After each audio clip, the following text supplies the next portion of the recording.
Saddle up, and don't miss a single action-packed Wild West adventure. Click the subscribe button now. Arkansas Tom. Chapter 1. Tom Horn walked his horse down Ferguson Street like he owned it, which in a way he did. Any man who'd killed 11 people in Laramie County could walk wherever he pleased. The sorrel mare picked her way through the mud and horse apples, while Horn studied the faces watching him from doorways and windows. Some looked away quick. Others stared with the fascination people save for rattlesnakes and house fires. He tied up outside the Cheyenne Club and checked his pocket watch. 3:15. Preston Walcott liked punctuality in his business dealings, especially when the business involved dead rustlers. The doorman, a thin-colored man named Samuel, nodded as Horn approached. "Afternoon, Mr. Horn." "Sam." Horn touched his hat brim.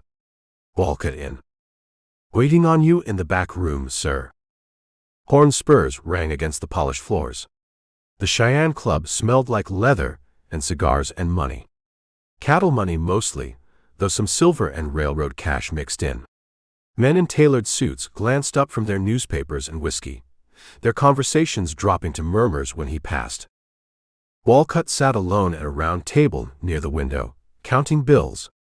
He looked up when Horn's shadow fell across the green felt. "Tom, sit down." Horn pulled out a chair and settled into it, his colt shifting against his hip. Walcott was a big man gone soft around the middle, with pale hands that had never worked cattle. But he had the kind of cold eyes that made other men rich. "Drink?" "I'll take whiskey." Walcott signaled the waiter and kept counting. $20 bills, mostly. Clean money from the Cattlemen's Association. "3 of them," Walcott said without looking up.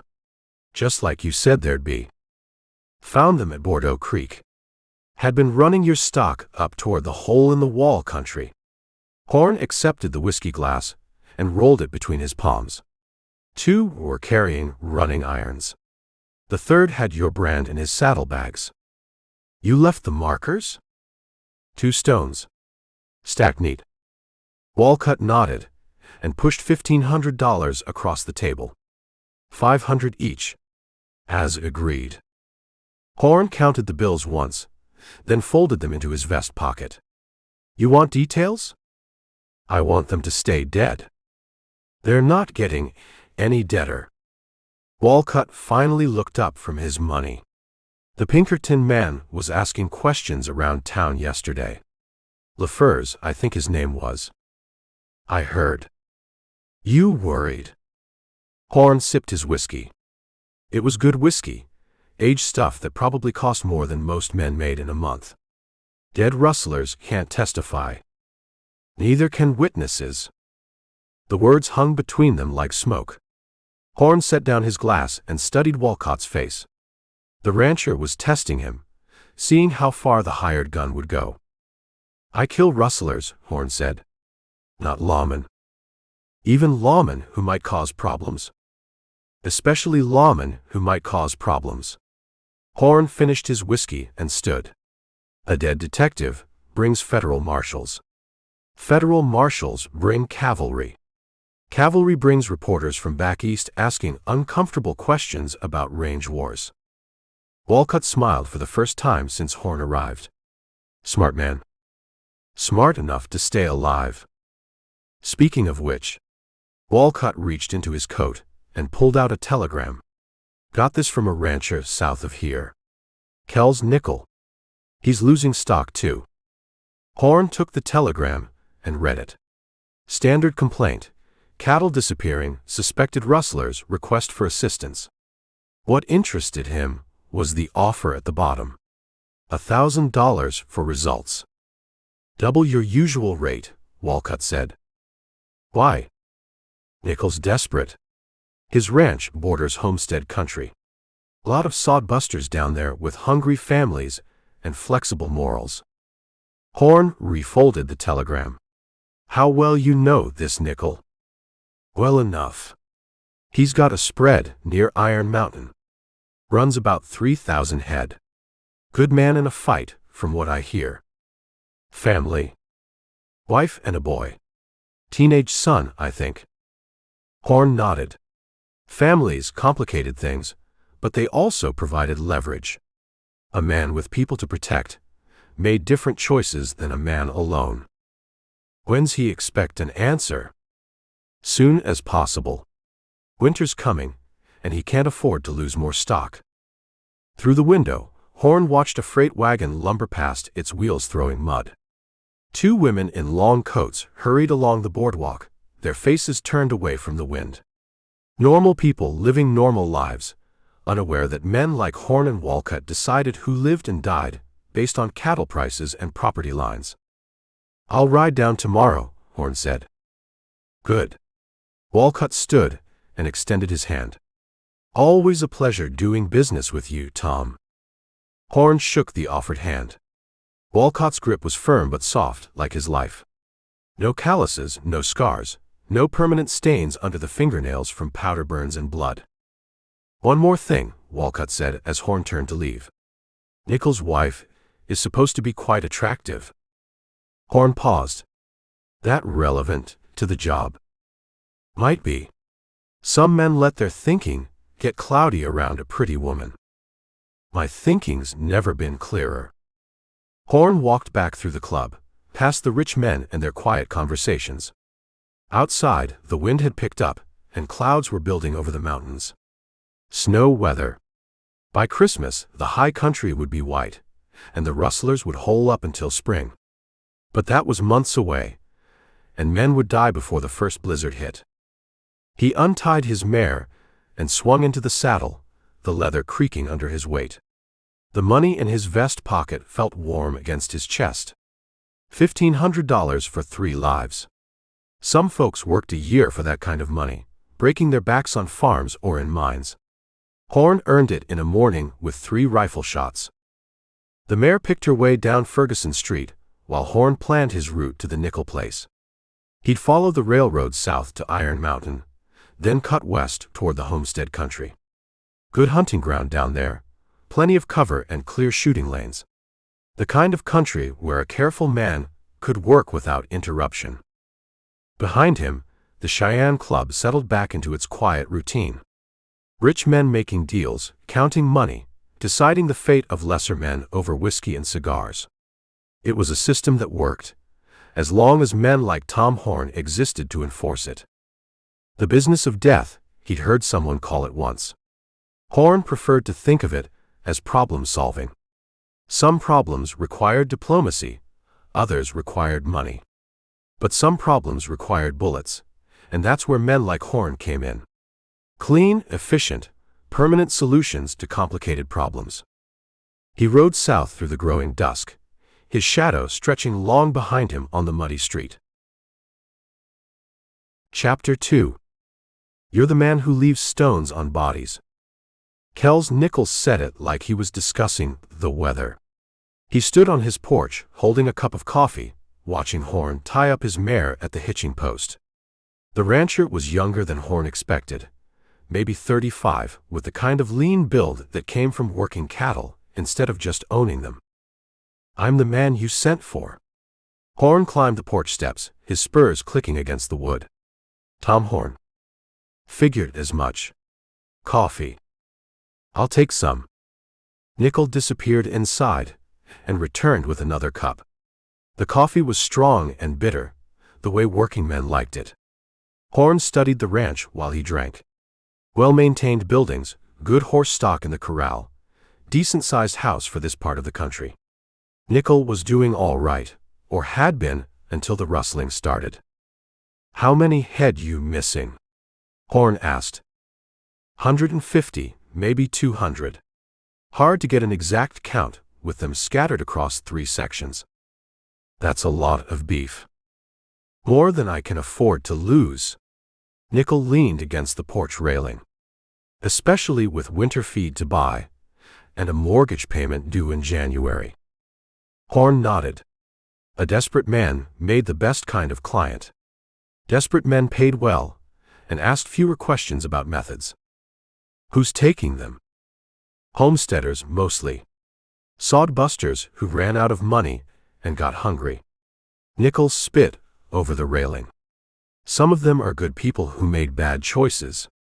Others are professional thieves who figured out it's easier to steal cattle than raise them. You want me to sort out which is which. I want you to stop the stealing. Don't much care how. The front door opened, and a woman stepped onto the porch. Horn set down his coffee cup and touched his hat brim. Walcott hadn't been exaggerating about Kells Nickel's wife.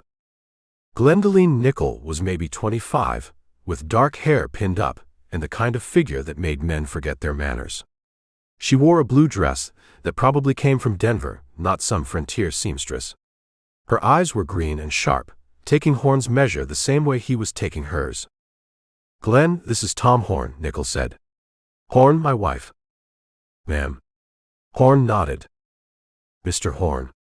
Her voice had an Eastern accent, educated. "I've heard stories about you. Most of them are probably true." She smiled at that. "That's what worries me." Nickel cleared his throat. "Glenn, we're discussing business. Business that affects this family." She moved to stand beside her husband, close enough to touch but not touching. "I have a right to know what kind of man we're hiring." Horn studied her face. Most ranch wives stayed inside when their husbands talked to hired guns. This one wanted to be part of the conversation. That was either very brave or very dangerous. "What kind of man do you think I am, Mrs. Nickel?" "The kind who solves problems permanently." "That's one way to put it. Is there another way?" Horn finished his coffee and set the cup on the porch railing. "I stop people from stealing your cattle. How I stop them is between me and them." "And God," she said quietly. "Ma'am." "Nothing." She turned to her husband. "Kells, Willie should be back from town soon. You might want to finish your business before he gets here." Nickel nodded. "Good idea. Horn, let's walk down to the barn. I want to show you the boundaries." They left Glendelene on the porch and walked across the yard. The barn was solid construction, built to last winters and summer storms. Inside, Nickel spread a hand-drawn map across a feed barrel. "This is my range." He traced the boundaries with his finger. 3 sections, most of it good grass. Water rights to Chugwater Creek and 2 seasonal streams. Horn studied the map. The Nickel spread bordered on several smaller properties, homesteads mostly, quarter sections and half sections that farmers had claimed under the Homestead Act. These the neighbors causing problems? Some of them. The Millers have been taking calves. The Cobles too, probably. And there's a group of men who've been running cattle up toward the hole in the wall. Professional rustlers, not desperate farmers. Names? The leader calls himself Idaho Bill. Real name's probably something else. He's got maybe 6 men with him, all wanted somewhere for something. Horn nodded. Professional rustlers were easier to deal with than desperate farmers. Farmers had families and neighbors who asked questions. Professionals just disappeared, and nobody mourned them much. "What's your offer?" Horn asked. Nickel looked around the barn, making sure they were alone. $500 for each rustler you catch in the act. $1,000 bonus if you break up the whole operation. That's generous. I'm a generous man when it comes to protecting what's mine. Horn refolded the map and handed it back. I'll need to scout the area first. Get a feel for the country and the people. Take your time. But not too much time. I can't afford to lose many more cattle. They walked back toward the house. Glendelene was still on the porch, but now she had company. A boy maybe 14 or 15 sat beside her, dusty from riding. He had his father's lean build and his mother's dark eyes. "That's Willie," Nickel said. "My son." The boy looked up as they approached. "Pa, I got the supplies from town. Put them in the kitchen, like Ma asked." "Good boy. Willie, this is Mr. Horn. He's going to help us with our rustling problem. Willie stood and offered his hand. Horn shook it, surprised by the firm grip. Most kids this age had weak handshakes and shifty eyes. This one looked him straight in the face. "You're the tracker," Willie said. "The one who caught Geronimo. Helped catch him." "Same thing. Pa told me about you. Said you could track a ghost across solid rock." Horn almost smiled. The boy had enthusiasm, something most adults had beaten out of them by experience. "Takes practice. Maybe you could teach me sometime. I'm pretty good in the woods already." "Willie," his mother said sharply, "Mr. Horn has work to do." The boy's face fell slightly, but he nodded. "Yes, ma'am." Horn looked at Glendelene. Her expression was polite, but firm. She didn't want her son around the hired killer, which showed good sense. Most mothers felt the same way. "I should get moving," Horn said. "Want to scout some of that country before dark." Nickel walked him to his horse. "How long before you start earning your money?" "Soon as I find someone stealing your cattle." "And if you don't find anyone?" Horn swung into the saddle and gathered his reins. "Then you don't have a rustling problem." He touched his hat brim to Glendelene and Willie, then rode out of the yard. Behind him, the family stood watching from the porch, the rancher with his hands on his hips, the wife with her arms crossed, the boy waving despite his mother's earlier words. Horn rode south toward the homestead country, where desperate farmers tried to scratch a living from hard ground and harder winters. Somewhere in those scattered claims and hidden valleys, men were stealing nickel cattle. Finding them would be easy. The hard part would be deciding which ones deserved to live long enough to face a judge. The afternoon sun slanted low across the grassland, throwing long shadows from the sage and buffalo grass. Good tracking weather, with clear light and soft ground that held prints. Horn settled into the rhythm of the hunt, his eyes reading the land the way other men read newspapers. A mile from the nickel place, he found the first sign: fresh cattle tracks heading west toward the mountains, driven by at least 3 riders. The tracks were maybe 2 days old, clear enough to follow, but old enough that the thieves thought they were safe.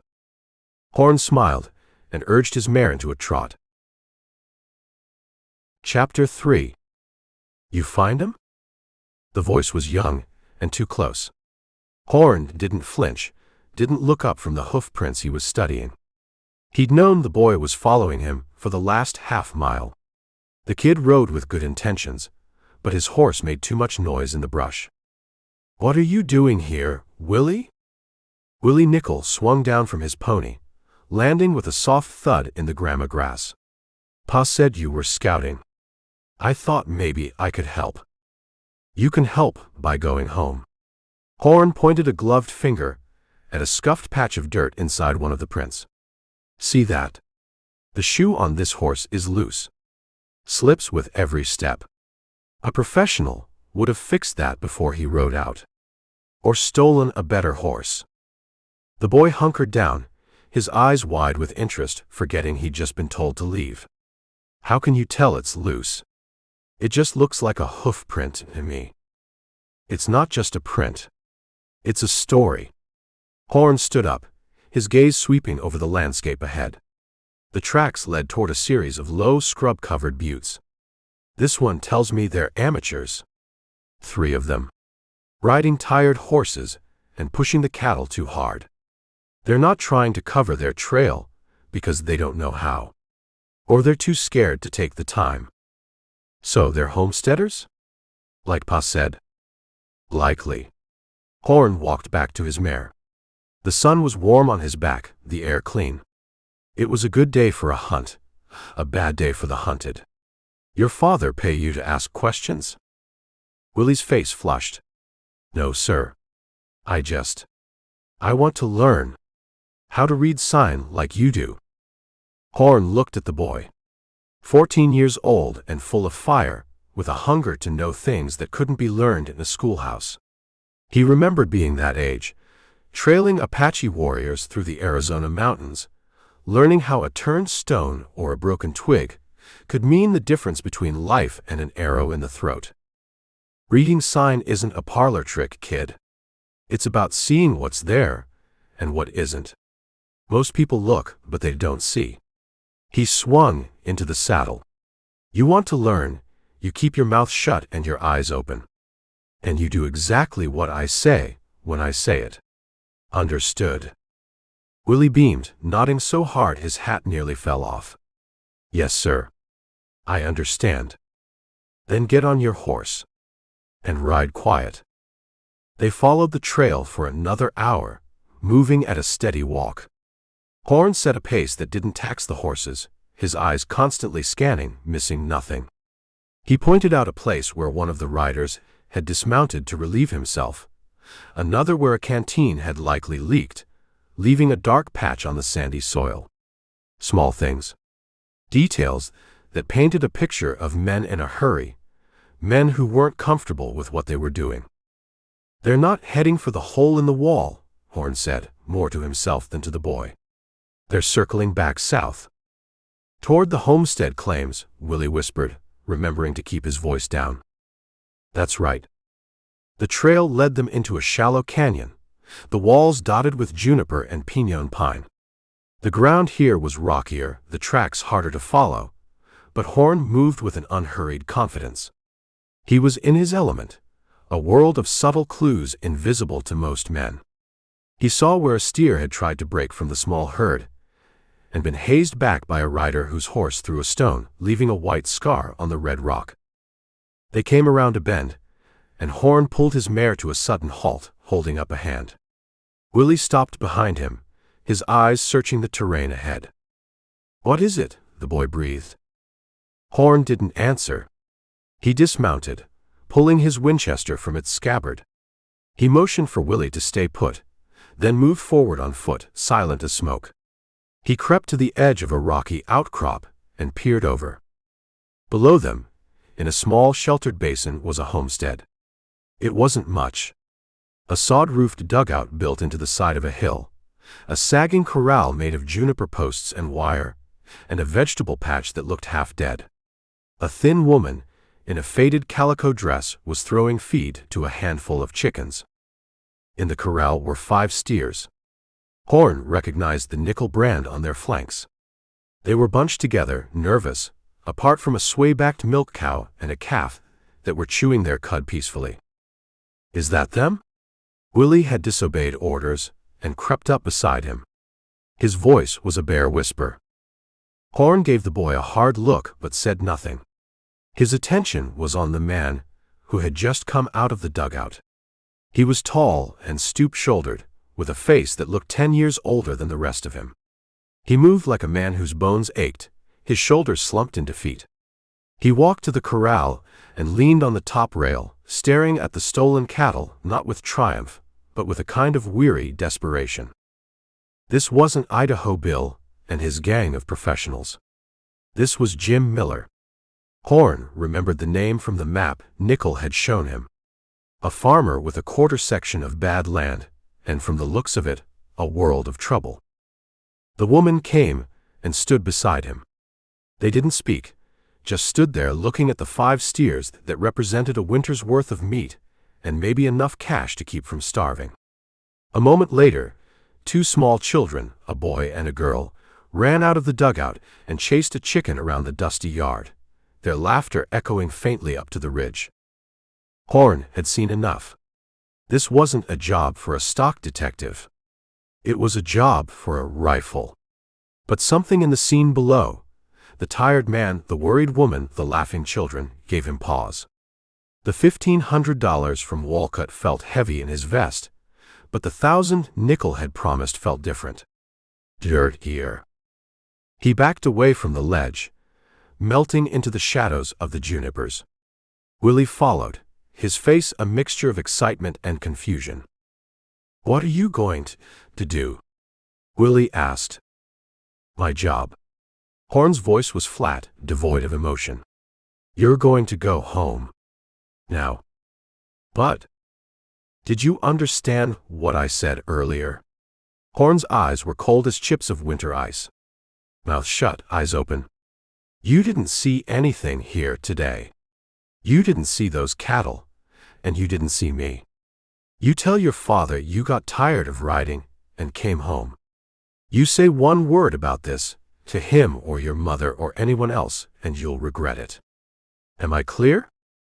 Willie swallowed hard, the excitement gone from his face, replaced by a flicker of fear. He nodded. Yes, sir. You're clear. Go on then. Get. The boy scrambled back to his pony, mounted up, and rode away without looking back. Horn watched him go, making sure he was headed straight for the ranch. Then he turned his attention back to the basin below. He found a spot on the ridge, a natural depression in the rock that gave him a clear view of the homestead and the corral. It was about 300 yards away. A comfortable distance. He settled in, laying the Winchester across his lap and pulling a strip of jerky from his saddlebag. The sun began its slow descent toward the mountains. The family below started their evening chores, unaware of the man on the ridge, unaware of the judgment that had followed them home. Horn took a bite of the jerky and began to wait. Chapter 4. You call this an investigation? Sheriff Brophy looked up from the wanted poster he was studying. The man across the desk had a neat mustache and wore a suit that looked out of place in Cheyenne. It was a city suit, a railroad suit. The man's eyes were patient, but his question had an edge to it. I call it keeping the peace, Mr. LaFurs. There's a difference. Brophy leaned back in his chair, the leather groaning in protest. He was a big man, gone to seed, his gut straining the buttons of his vest. 3 dead rustlers is 3 less problems for Laramie County. I don't see anyone filing a complaint, except the Pinkerton National Detective Agency, which ain't exactly a grieving widow. Joe LaFurs let the silence sit in the dusty office for a moment. He looked at the fly-specked window, the overflowing spittoon, the general air of neglect. He'd been in 100 offices just like it. The Cattlemen's Association pays my agency a considerable sum to protect their assets, Sheriff. When their assets, in this case cattle, are recovered next to 3 dead men, it becomes our business. Procedure. Procedure. Brophy grunted, picking at a stain on his desk with a thick fingernail. Look, a rancher loses some stock. He puts the word out. A few weeks later, some boys from the Powder River country get caught with running irons and a grudge. Things happen. It's the way of the West. Is it? LaFurs opened a small leather-bound notebook and uncapped a fountain pen. James Powell. Shot from a distance. Found near the Laramie River. William Lewis. Same thing. Found up by Horse Creek. Matthew Grant. Same. All within the last 2 months. All suspected of running cattle off association land. And all of them found with a peculiar marker. Brophy shifted in his chair. Marker. 2 stones, LaFurs said, his eyes on the sheriff's face. One stacked neatly on top of the other. Placed on the chest of each man. Does that sound like a random, trailside argument to you? Never heard that part. The sheriff wouldn't meet his gaze. My deputies must have left that out of their reports. I'm sure they did. LaFurs made a note. Laramie County Sheriff's Office. Incooperative. He looked up. Who's the local talent for this kind of work, Sheriff? The kind of man a rancher might hire when he wants a problem to go away quietly. Hell, could be anyone. This town's full of men who'd kill you for a bottle of whiskey and a warm meal. I'm not talking about saloon brawlers. I'm talking about a professional. A man who can shoot from 300 yards and leave a calling card. A man the association might keep on a private payroll. Brophy stood up and walked to the window, turning his back on the detective. You're barking up the wrong tree. There's no conspiracy here. Just hard country and harder men. All the same, LaFers said, capping his pen and closing the notebook. I'll be looking into it. I'd appreciate it if you'd send word if you hear anything about a man who likes to stack stones. Don't hold your breath, Brophy mumbled to the street outside. LaFers let himself out. The sheriff was either lazy or paid for. Probably both. It didn't matter. He preferred working alone anyway. He walked down Ferguson Street, his polished shoes a stark contrast to the muddy boardwalks. The wind had a bite to it, carrying the smell of coal smoke and livestock. Cheyenne was a town built on cattle and steel, a place where fortunes were made and men were cheap. LaFers had seen its type before. He stopped in at the Inter-Ocean Hotel, took a room, and spent an hour reading the back issues of the local paper. He found small articles detailing the deaths of the three men. No mention of stacked stones. The official story was the same for all three. Found dead. Foul play suspected. The newspaper, like the sheriff, wasn't interested in digging any deeper. That evening, he went to the Gilded Cage, a saloon that was a step down from the Cheyenne Club but a world above the dive bars near the rail yards. He took a small table in the corner, ordered a beer, and listened. The talk was of cattle prices, the coming winter, a woman who sang off-key at the vaudeville house. For an hour, he heard nothing of interest. Then two cowboys, trail-worn and half-drunk, sat at the table next to his. "Swear to God, Billy," one of them said, his voice low.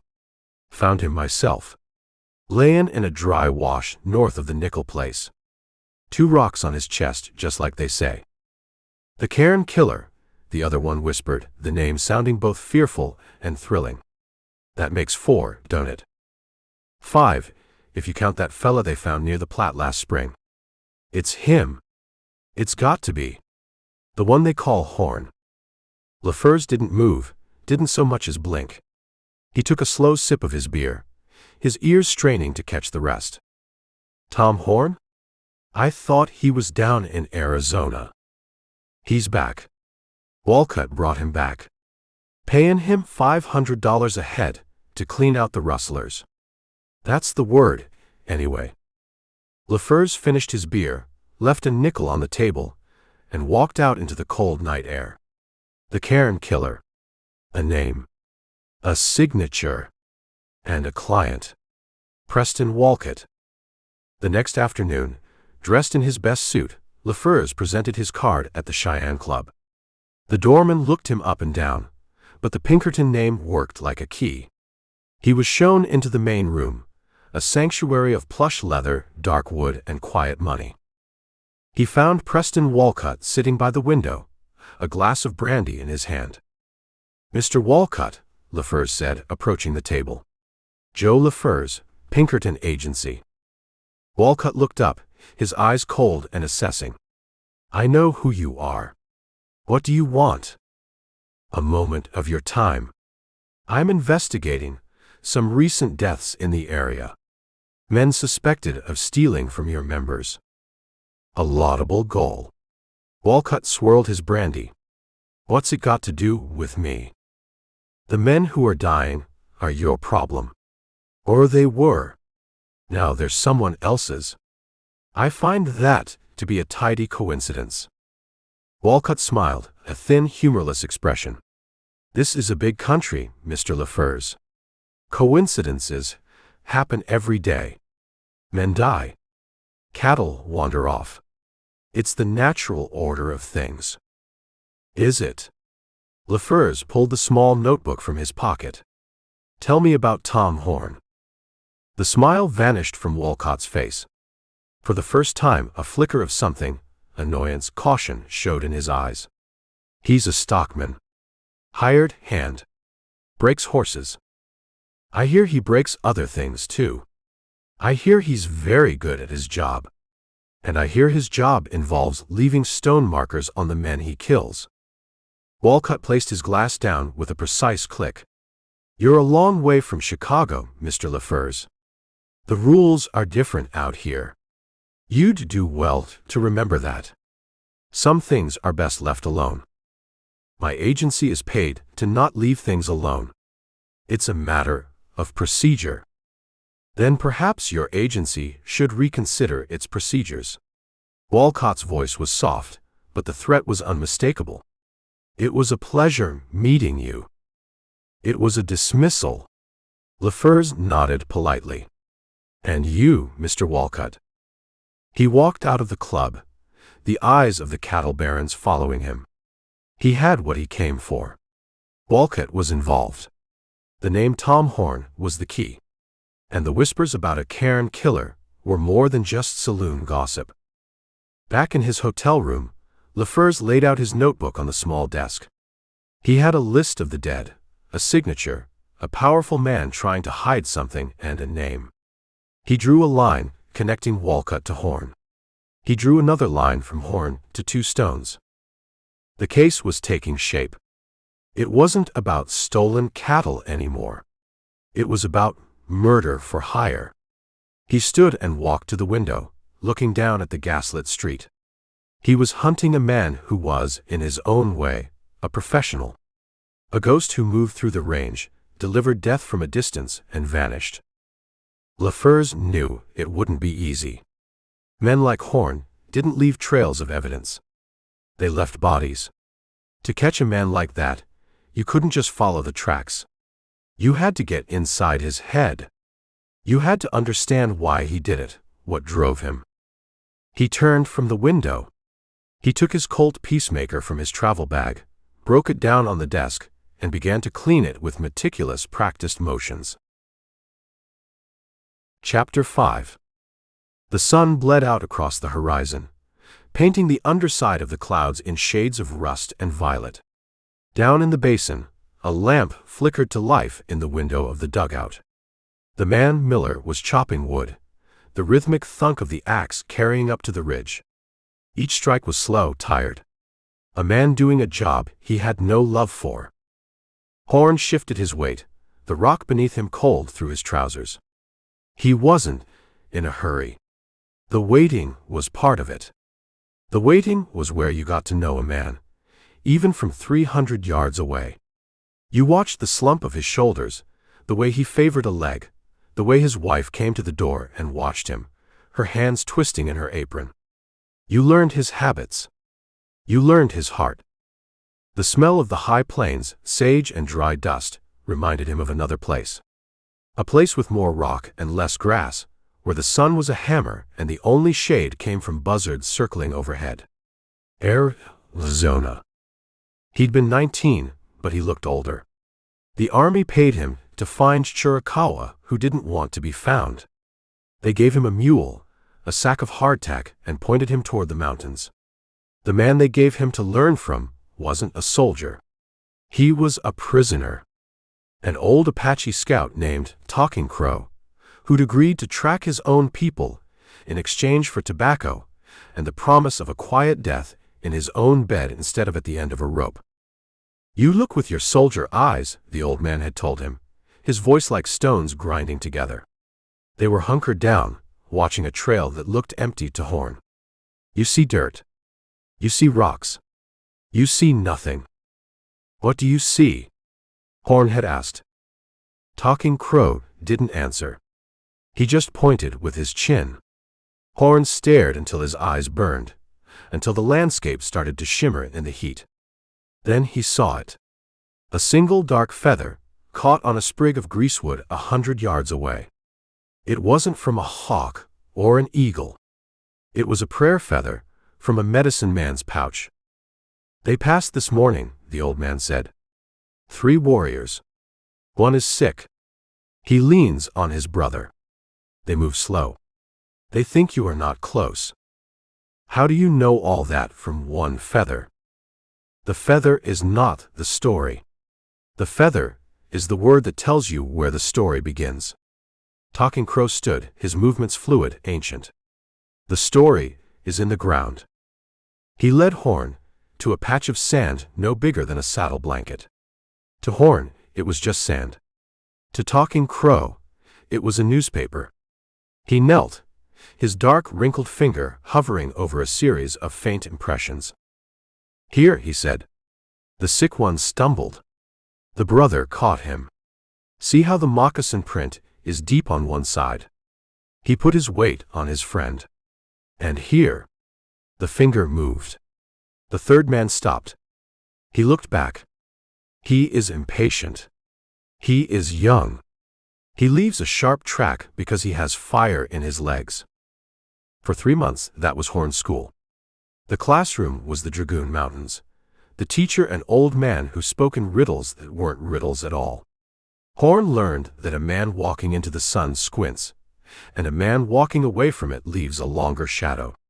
He learned that a horse ridden hard will sweat, and the salt in the sweat will attract flies, and the flies will tell you how long ago the horse passed. He learned to smell water from a mile away, and to read the flight of birds to find a dead man. He was a good student. The Apache ways settled into him, made sense in a way the Army's rules never did. It wasn't about marching in lines or following orders. It was about becoming part of the world, not just walking through it. One evening, they were camped in a box canyon. They had been tracking a renegade named Jew for a week. Tomorrow we find him, Talking Crow said, staring into their small fire. He is tired. He makes mistakes. And then what? Horn asked. Then the soldiers come. They shoot their guns. Maybe they hit him. Maybe they hit a rock. It is not our business. It's my business to kill him, Horn said. He was young. He thought killing was the point. The old man looked at him, his eyes like black stones in the firelight. To kill a man is easy. A child can pull a trigger. To take a life, that is different. When you take a life, you make a trade. You give a piece of your own spirit in exchange. That's just superstition. Is it? Talking Crow picked up a small, smooth river stone. You see this stone? It has been in the water for 1,000 years. It is smooth. It is quiet. It has a story. When you kill a man, you are a stone thrown into the water. You make a splash. You make ripples. The ripples go on long after you are gone. You change the water. He paused, turning the stone over in his palm. And the water changes you. It takes something from you. A piece of the stone is washed away. You are not the same stone you were before you hit the water. So what do? You acknowledge the trade, the old man said simply. You understand the debt. You do not kill for sport. You do not kill for anger. You kill because it is necessary. It is a job, like a butcher or a tanner. And when the job is done, you mark it. So the spirits know you understand the price. 2 days later, they found Jew. He was holed up in a cave, his leg broken. The soldiers were a day behind, clumsy and loud. Horn and Talking Crow came upon him alone. Jew raised his rifle, but he was slow. Horn was faster. His shot echoed in the canyon, a single sharp crack. Jew fell back, his rifle clattering on the rocks. Horn walked forward, his own rifle smoking. He looked down at the dead man. He felt nothing. No triumph, no regret. It was just a job. Talking Crow came and stood beside him.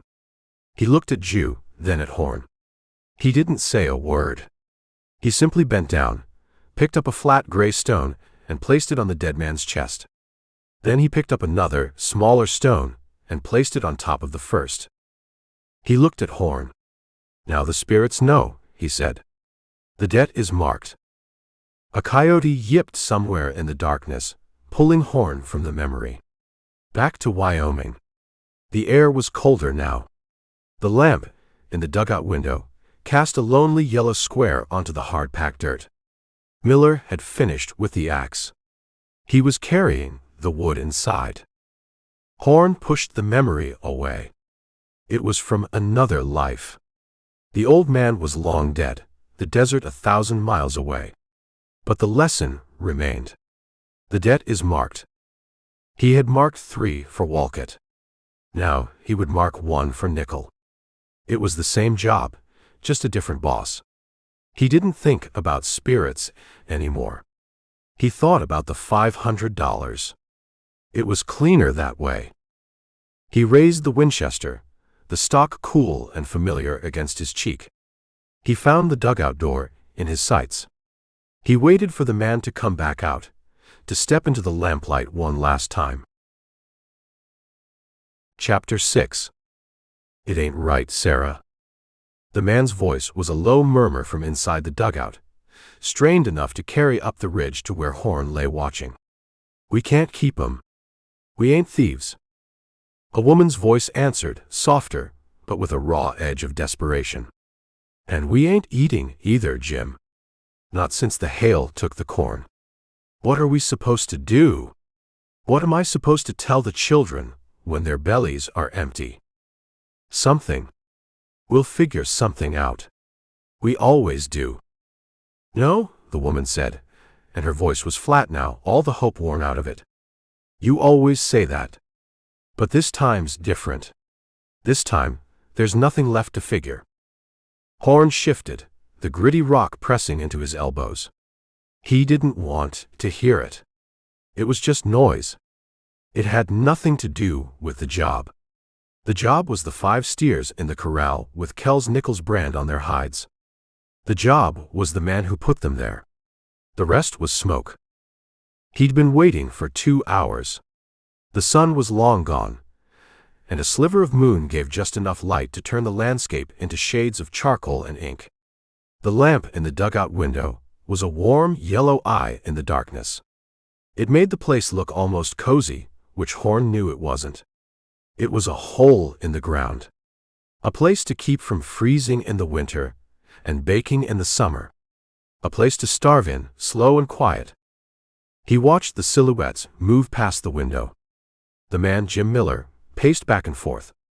The woman, Sarah, sat at a table, her head in her hands. The 2 small children were asleep in a corner, mercifully quiet. Horn had killed 17 men by his own count. Maybe 18. He'd stopped being particular about the number a while back. Most were Apache warriors or Mexican bandits. Some were rustlers, like the 3 he'd collected on for Walcott. They were all men who knew the rules, who carried guns and lived by them. They knew a man might come for them in the dark. They had it coming. He looked at the dugout. He wasn't sure Jim Miller had it coming. He was sure he was going to get it. $500 said so. The dugout door scraped open. Miller stepped out into the cool night air, his shoulders slumped. He wasn't wearing a gun. He walked a few paces from the door and looked up at the sky, his face pale in the moonlight. He looked like a man trying to find an answer in the stars. Horn had his answer resting on a flat rock in front of him. He let out a slow breath, the way Talking Crow had taught him. Empty the lungs. Empty the mind. There's only the rifle, the sight, and the space between. He settled the brass bead of the front sight on the center of Miller's chest.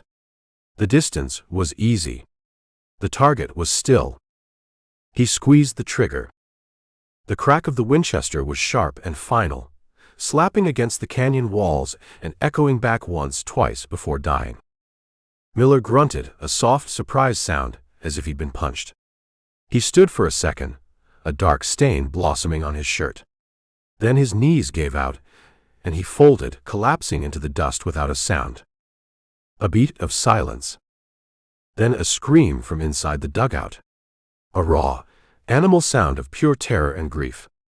The lamp inside went out, plunging the homestead into blackness. The scream was cut off, replaced by the sound of a woman sobbing, and then the high, thin wail of a frightened child, then another. Horn didn't move. He kept the rifle sighted on the spot where Miller had fallen. He waited. The crying from the dugout went on for a long time. It was a terrible sound. He'd heard men scream when they were shot. He'd heard them beg. This was worse. This was the sound of the ripples Talking Crow had talked about. The sound of a life being torn apart. He lowered the rifle and ejected the spent casing, the brass warm against his fingers. He chambered a new round out of habit. He waited for 10 minutes, listening to the night. The crying subsided into muffled sobs. Nothing else moved. Time to go to work. He slung the Winchester over his shoulder and made his way down the rocky slope, his boots making no sound on the gravel and sand. He moved like a ghost, circling around to approach the dugout from the side. The 5 stolen steers shifted nervously in the corral, their eyes shining in the moonlight. Jim Miller lay on his back, his eyes open and staring at the stars he'd been looking at a minute before. The bullet had taken him dead center. A clean shot. Professional. Horn stepped over the body and peered through the open doorway of the dugout. It was dark inside, but he could smell the poverty. Damp earth, stale cooking, unwashed bodies. He could make out the woman huddled on the floor, clutching her 2 children who were whimpering in her arms. She was rocking back and forth, a statue of misery. He looked away. His eyes fell on a small carved wooden horse on the floor, its paint worn off from use. He turned and walked away from the dugout, his gaze scanning the ground. He found what he was looking for near the woodpile. A flat piece of sandstone, about the size of his hand. He picked it up. It felt cool and heavy. He found another, smaller, rounder stone beside it. He walked back to the body. He knelt beside Jim Miller. He looked at the man's face, slack in death. He didn't look like a thief. He looked like a farmer who'd run out of luck. Horn placed the flat stone on Miller's chest. He set the smaller one on top. The debt is marked. But as he looked at the 2 stones, they seemed different than the others he'd left. Before, they had been a signature. A statement. A warning. This felt different. This felt like a gravestone. He stood up, the leather of his gun belt creaking in the silence. He thought of the $500 Nickel would pay him. He'd earned it. He'd done the job. But the satisfaction he usually felt was absent, replaced by the taste of dust and ashes in his mouth. He felt the weight of the 2 stones in his mind, heavier than the rock in his hand had been. A piece of the stone is washed away. He turned his back on the dead man and the ruined family. He walked to his mare, who nickered softly as he approached. He swung into the saddle, the familiar motion offering no comfort. He didn't look back at the dugout. He didn't need to.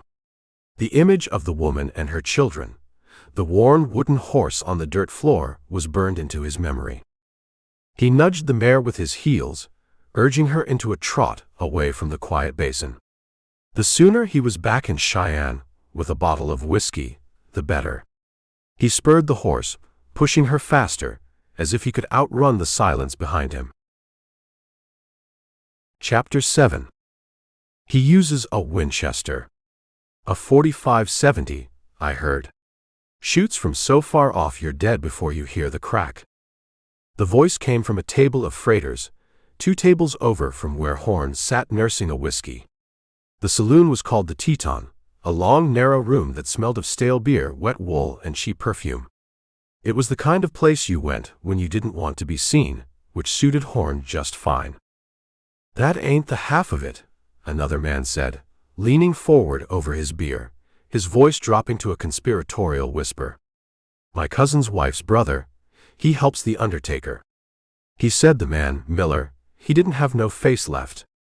Said the bullet took his whole head clean off.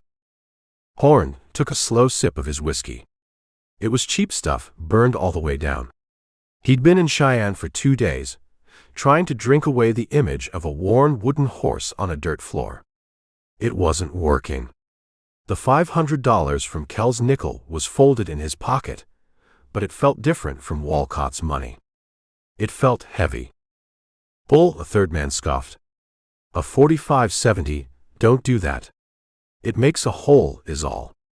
A big one, sure. But it don't take a man's head off. You're full of it, Gus. I'm telling you what I heard. Horn stared into his glass. They were talking about his work. He'd heard it before. But it was always different from the reality. They turned it into a ghost story, full of impossible details and gory flourishes. They never talked about the sound a man's wife makes when she finds him, or the look on a man's face when he knows he's run out of road. They talked about the gun, the distance, the legend. They called him the Cairn Killer.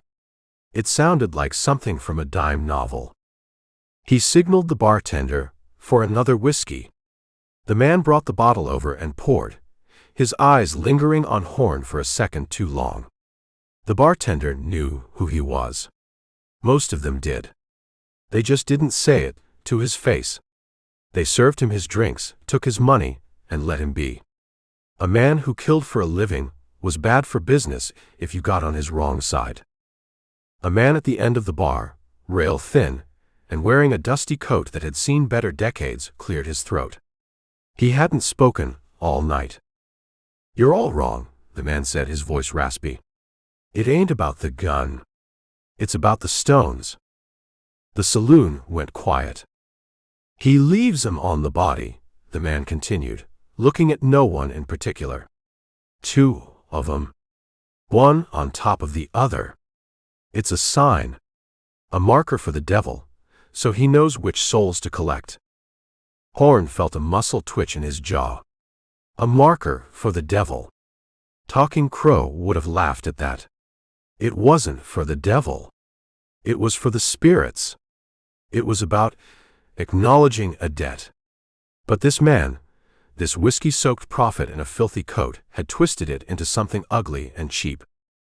The front door of the saloon opened, letting in a swirl of cold air and a man who didn't belong. He was tall, dressed in a simple black suit, clean-shaven, with eyes that seemed to take in the whole room at once. He wasn't a cowboy or a rancher or a townsman.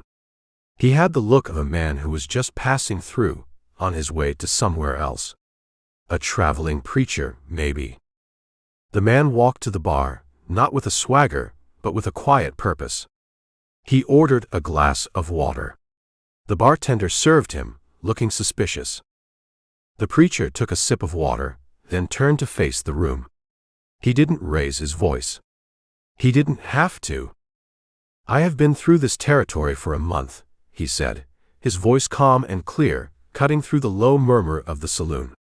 "And in every town, in every saloon, I hear the same whispers. I hear talk of a specter. A man of violence who haunts the range and leaves stones to mark his kills." The room was dead silent now. The freighters stared. The man at the end of the bar looked down into his glass. Horn didn't move, his hand resting on his own whiskey. "You speak of him in hushed tones," the preacher went on, his eyes sweeping across their faces. "Some with fear. Some with a kind of grim admiration. You make him a legend. But you are mistaken. There is no legend here. There is only sin. There is only a man whose soul is so hollow that he must fill it with the lives of others." Horn felt his knuckles go white around his glass. The preacher's words were like stones hitting water, and Horn was the water. "You think a man's life is his own to take?" the preacher asked, his voice rising just a little, laced with a sorrowful anger. "You think you can spill a man's blood upon the ground, and then simply ride away? You are fools. That ground is poisoned forever. That blood cries out, not for vengeance but for justice. And the man who spilled it? He does not ride away clean. He carries that blood with him. It is a stain on his spirit that no whiskey can wash away, no distance can erase." The preacher's eyes seemed to find Horn's, though he couldn't be sure. The man was looking at everyone, and no one. "There is a day of reckoning for every soul," he said softly. "A day when every debt is tallied. Every life taken, every family broken, every child left fatherless. It will all be accounted for. You can leave your stone markers, killer. You can build a mountain of them. But they will not save you. On Judgment Day, that mountain will fall, and it will crush you." The preacher finished his water, placed the glass gently on the bar, and laid a penny next to it. He gave the room one last long look, then turned and walked out, closing the door quietly behind him. The silence he left behind was heavier than before. It was as if he'd sucked all the air out of the room. The freighters wouldn't meet each other's eyes. The bartender busied himself, wiping down a clean spot on the bar. Horn stared at the door. The preacher's words echoed in his head, mixing with the memory of a woman's scream and the Apache words of a long-dead scout. The debt is marked. The blood cries out. It was the same idea, seen through two different eyes. One saw a debt of honor. The other, a stain of damnation. For the first time in a long time, Horn wasn't sure which was right. He drained his glass, the whiskey tasting like poison. He stood up, his chair scraping loudly on the wooden floor. He threw a silver dollar on the bar. It spun and settled with a clatter. He walked toward the door, feeling the eyes of every man in the room on his back. He stepped out into the night, the cold air a welcome shock. He stood on the boardwalk, breathing deep, but it didn't help. The preacher's words were stuck in his throat. Chapter 8. Are you him? The voice was thin, worn raw by grief, but it cut through the noise of the street like a razor. Horn stopped, his hand halfway to the swinging doors of the hotel saloon. He turned slowly. She stood 10 feet away, a black shawl pulled tight around her shoulders, looking small and out of place against the bustling backdrop of Cheyenne. It was the woman from the dugout. Sarah Miller. Her face was pale and drawn, her eyes hollowed out, but they were fixed on him with a terrible burning intensity. In her arms, she clutched a cloth-wrapped bundle. Horn didn't answer. He just looked at her. He'd been on his way to buy a bottle. He'd been trying to get her face out of his head for 3 days. Now here she was, real as the mud on his boots. They said I'd find you here, she said, taking a hesitant step forward. People on the boardwalk slowed down, their curiosity piqued. A woman in black, talking to a man like Tom Horn, was a street-side drama they didn't want to miss. They said you were the one. The one who leaves stones. She choked on the word. You should go home, ma'am, Horn said, his voice low and even. He wanted her to leave. He wanted her to disappear. He didn't want this conversation, not here, not anywhere. Home. A bitter, broken laugh escaped her lips. What home? A hole in the ground, with a dead man's ghost in it? You took my home when you took my husband. She took another step, closing the distance between them. Horn could smell the lye soap on her clothes, and the scent of fresh-turned earth. She'd buried him. I need to know why, she whispered, her voice cracking. He wasn't a bad man. He was a farmer. The hail came, and then the blight. We had nothing. The children were hungry. Her gaze dropped to the bundle in her arms. This was his. He made it for our boy. With trembling fingers, she unwrapped the bundle. It was the small wooden horse from the dugout floor. She held it out to him, on her open palm. The toy looked absurd and tragic in the harsh daylight. He stole 5 steers, Horn said, his voice flat. He had to make it simple. He had to make it a transaction. I was hired to stop him. I stopped him. For money, she said. It wasn't a question. You killed him for money. I was paid for a job. Was it worth it? She asked, her eyes locking with his. There was no fear in them now, only a vast empty plain of loss. Was his life worth $500? Horn didn't have an answer for that. He looked at the wooden horse. He looked at her ruined face. The preacher's words from the saloon echoed in his mind. Every family broken, every child left fatherless. It will all be accounted for. He felt the weight of the stares from the people on the street. They were watching him, waiting to see what the killer would do. He could turn and walk away. He could push past her, into the saloon. That's what Tom Horn, the Cairn killer, was supposed to do. But he didn't. He looked down at the toy horse again. He thought of Willie Nickel, the boy's eager face, his desire to learn things, to be a man. He thought of the two small children he'd seen chasing chickens in the dust, their laughter now silenced. "No," he said, the word quiet, almost lost in the street noise. It wasn't. The admission seemed to hang in the air between them. It surprised her. He could see it in her eyes. It surprised him, too. He reached into his vest pocket, his fingers brushing against the folded bills from Nickel. He pulled them out. $500. He'd killed a man for it. He'd listened to a family fall apart for it. He took the money and pressed it into her free hand, closing her fingers around the bills. "What is this?" she whispered, looking down at the money, then back at him, confused. "It's yours. Take your children and get on a train. Go somewhere east. Go somewhere with green grass and black dirt. Go somewhere they don't have men like me." She stared at him, her mouth slightly open. The hardness in her face softened for a fraction of a second, replaced by bewilderment. "I don't understand." "You don't have to," Horn said. He felt a sudden, urgent need to be gone. He had crossed a line. He had shown a weakness.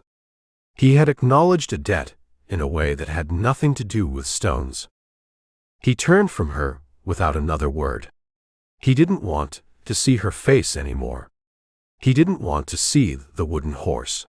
He pushed through the swinging doors of the saloon, into the dim, whiskey-scented air. He walked straight to the bar and slapped a silver dollar down. "Bottle," he said to the bartender. "A good one."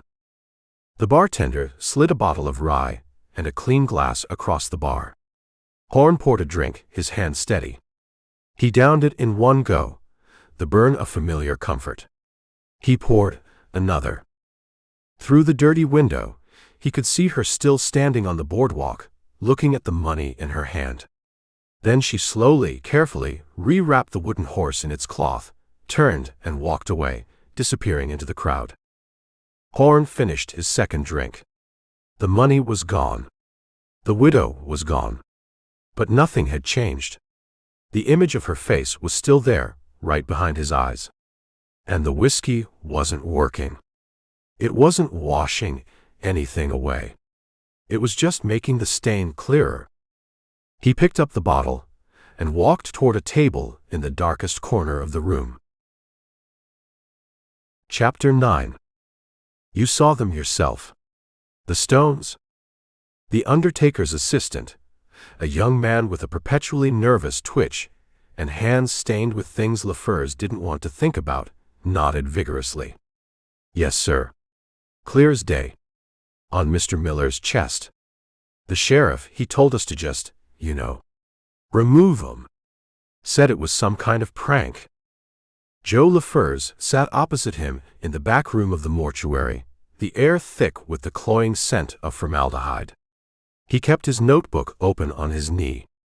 "Did it look like a prank to you, Mr. Gable?" Gable swallowed hard, his Adam's apple bobbing. "No, sir. It looked deliberate. Like the man who did it wanted them found. Like he was signing his name." "And the wound?" "One shot. Right through the heart. From a rifle," the doc said. "A big one. Whoever did it, he was a long way off." The young man shuddered. It was the same as the others. Powell and Lewis. They had the stones, too. Sheriff Brophy just kept it quiet. "I'm sure he did," LaFurs said, making a note. He closed the book and stood up, placing a silver dollar on the table. "Thank you for your time, Mr. Gable. Your candor is appreciated." "You gonna catch him?" Gable asked, his voice a whisper. "That's the general idea." LaFurs left the mortuary and stepped into the sharp afternoon light. The sheriff was covering it up. The town was whispering a ghost story. But the facts were simple. A man was leaving a signature on his victims. a man named Horn. He rented a horse and buggy from the livery, a sturdy rig that could handle the rough country roads. He didn't ask for directions to the Miller homestead.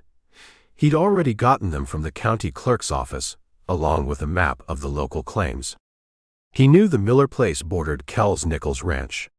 He also knew, from discreet inquiries at the Stockmen's Association, that Nickel had recently hired Tom Horn for pest control. The pieces were not so much falling into place as they were being deliberately arranged by a killer who didn't seem to care who was watching. The drive out took 3 hours. The landscape grew sparser, the ranches giving way to the hardscrabble claims of the homesteaders. He found the Miller place easily. It was a scar on the land, a place of palpable grief. The dugout looked abandoned, though he knew the widow and her children had only just left for Cheyenne. A child's swing, made from a plank of wood and 2 ropes, twisted slowly in the wind. LaFurs didn't go to the dugout. He wasn't interested in the victims' lives anymore. He was interested in the killer's methods. He tied his horse and walked up the ridge overlooking the small basin, his city shoes slipping on the loose rock. He scanned the area, his eyes methodical. Where would a rifleman choose to shoot from? He needed cover, a clear line of sight, and a stable firing position. He found the spot in less than 5 minutes. A natural depression in the rock, a shooter's nest. It was textbook.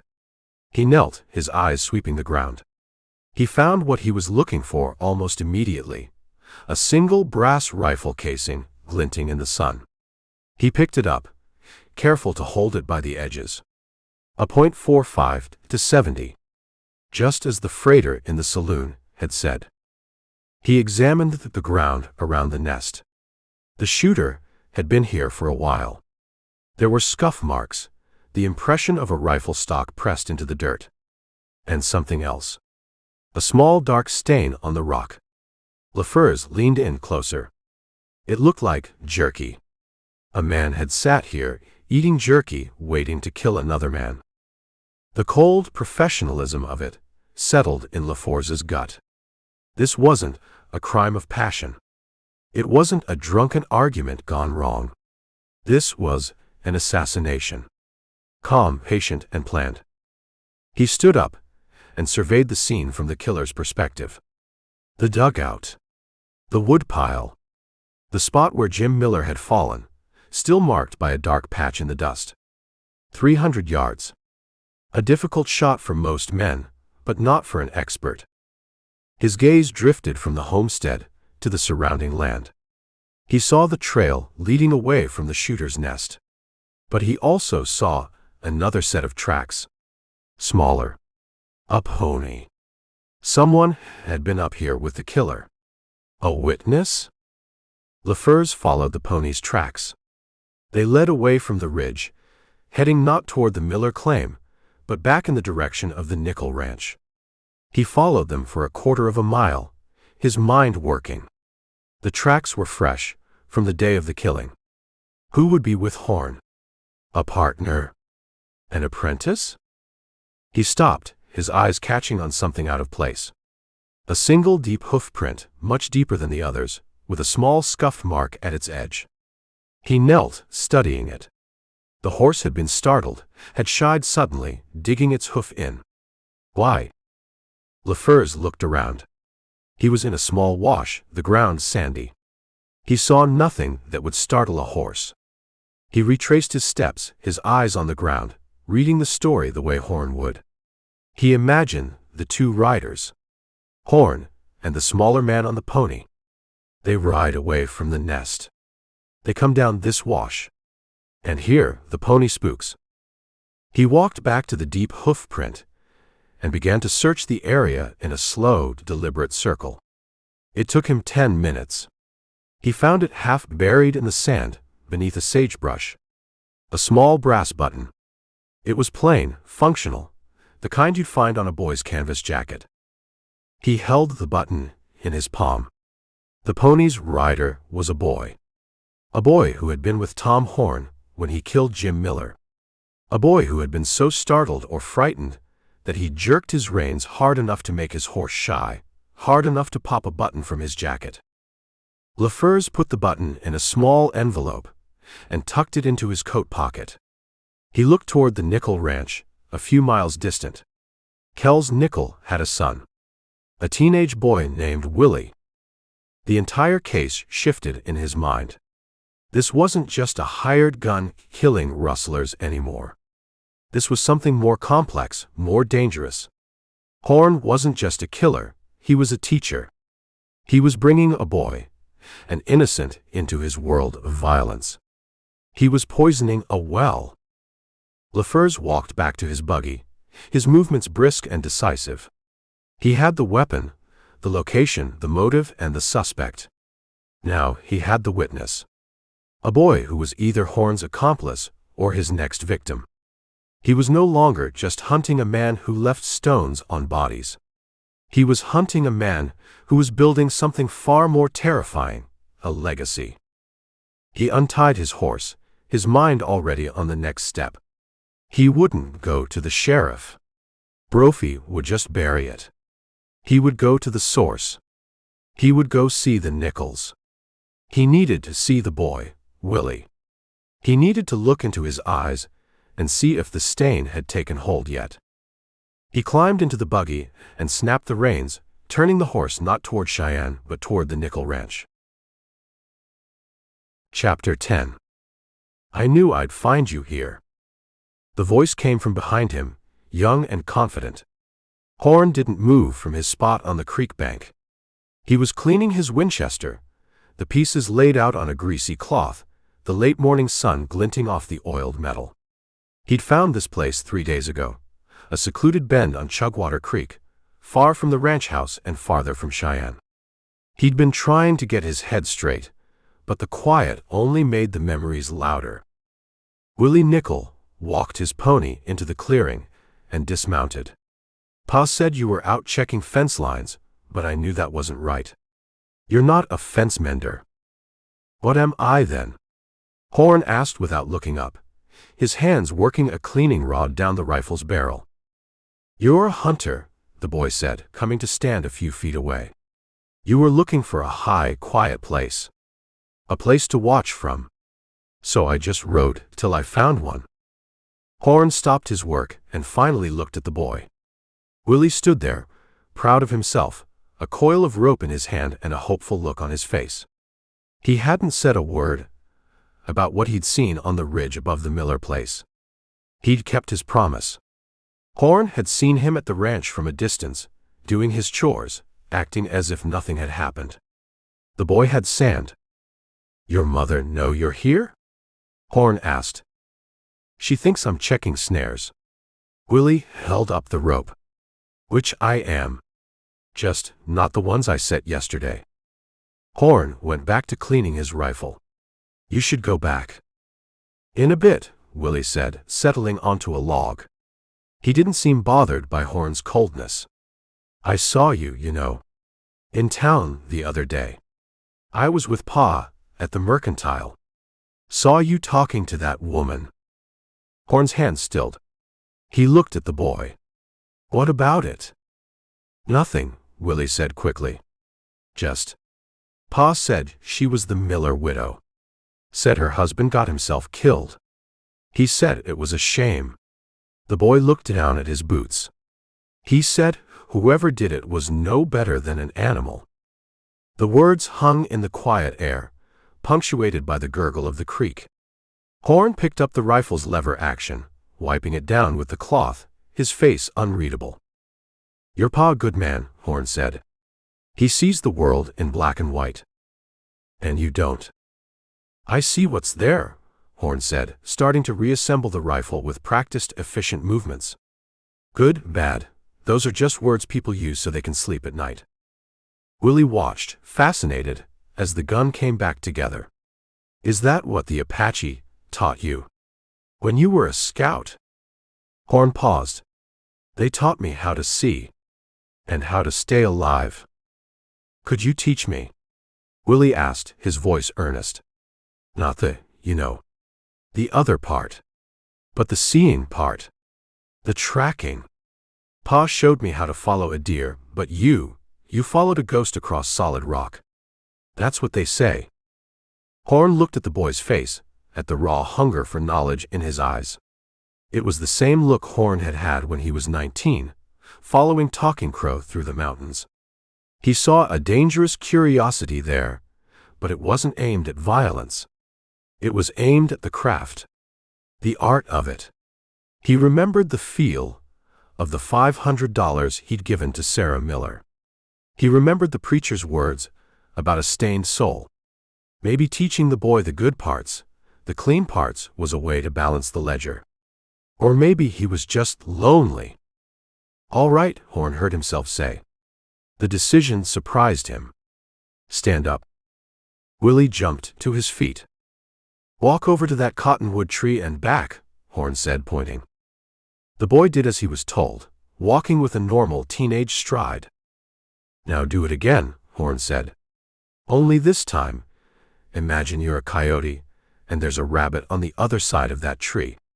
You don't want him to hear you." Willie's whole posture changed. He bent his knees, put his weight on the balls of his feet, and moved with a flowing, silent grace that was surprisingly natural. He got to the tree, touched it, and came back.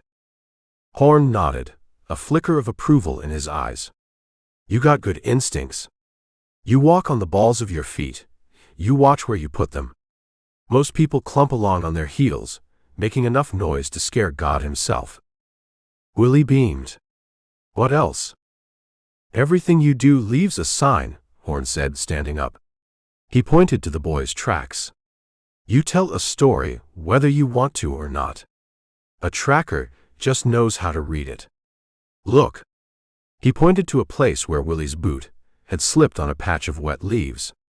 "You were looking at me, not at the ground.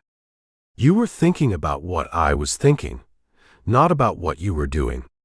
A rabbit would have heard that. A man hunting you would have seen it." For the next hour, Horn walked the boy along the creek. He showed him how a bent blade of grass could show which way an animal had passed. He showed him how to tell the difference between the track of a buck and a doe by the depth and shape of the print. He taught him how to crumble dirt in his hand to feel the moisture, to know how long ago a track was made. He found himself talking more than he had in years. He told stories about Talking Crow, about the desert, about learning to think like the thing you were hunting. The boy soaked it all up, his eyes wide, asking smart questions. He wasn't just learning, he was understanding. Horn felt a part of himself he'd thought long dead begin to stir. It was the part that wasn't the killer, the part that wasn't just a tool for men like Walcott and Nickel. It was the part that simply loved the land, that understood its secrets. Sharing it with someone who appreciated it felt clean. It was the closest he'd come to friendship since he was a boy himself. "Now," Horn said, stopping, "you take the lead. There's a fox den a quarter-mile up this creek. I saw the tracks this morning. Find it." Willie's face lit up. He took the lead, his eyes now scanning the ground with a new intensity. He moved slowly, deliberately, pointing out a scuffed patch of dirt, a broken twig. He made a few mistakes, following a false trail for a few yards before realizing it was just a squirrel's path, but he corrected himself without prompting. Horn followed, watching the boy. He saw the potential, the raw talent. He also saw the danger. He was teaching a boy to be like him. He was teaching him the skills that led to a life of solitude and violence. He was poisoning a well, just as the Pinkerton man had thought. Willie stopped, pointing to a tangle of roots at the base of an old sycamore. "There," he whispered, his voice filled with triumph. "The tracks go in there. And you can smell it." Horn sniffed the air. The faint, musky scent of fox was unmistakable. The boy was right.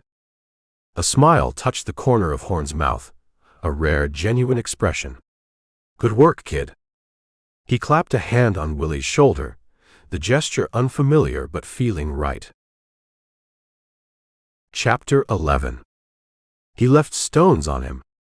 The words came from a man named Coble, his face lit by the flickering orange of a lantern hanging from a barn rafter. There were 15 of them packed into the small space, homesteaders, their faces grim and shadowed. The air smelled of hay, fear, and sweat. Like he was marking a dead dog on the trail. It was Nickel's man, another farmer said, a man named Finch with hands as cracked and dry as the land he worked. The one they call Horn. He did it for Nickel. For Walcott. For all of them. Jim Miller wasn't a thief, Coble said, his voice thick with anger. He was a desperate man. We're all desperate men. Does that mean we all get a bullet and a rock for a headstone? A nervous silence filled the barn. They could hear the wind whistling through the cracks in the walls. What are we supposed to do? Finch asked the assembly. Wait for him to come for us next. My wife ain't slept in 3 nights. Every time a coyote howls, she thinks it's him on the ridge. We can't fight a man like that, someone said from the back. He's a ghost. He kills from half a mile away. He's one man, Coble spat. We're 15. We're 50 if you count every man, woman, and child getting squeezed out by the cattle barons. They want a war. We'll give 'em one. With what? Finch held up his hands. Our bare hands. My rifle can't hit the broad side of this barn from the outside, let alone a man on a ridge. Then we get new rifles, Coble said, his eyes scanning the faces in the lantern light. And we get new men. I was in Cheyenne yesterday. There are men there who'll fight for $1 a day and a bottle of whiskey. Men who ain't afraid of ghosts. He reached into his pocket and threw a handful of coins onto an upturned barrel head. The clatter was loud in the quiet barn. I'm putting in every last cent I got. We hire our own guns. We start pushing back. We burn a haystack. We shoot a cow. We shoot a cowboy. We show them that this land costs something. It costs blood. One by one, other men stepped forward, their faces set. They pulled worn leather pouches from their pockets, adding their meager savings to the pile. It wasn't much, but it was a start. It was the start of a war. You said this would be quiet. Glendelene Nickel stood on the porch, her arms crossed, a silk wrapper pulled tight against the evening chill. Kells was staring out into the darkness, a cigar glowing in his hand.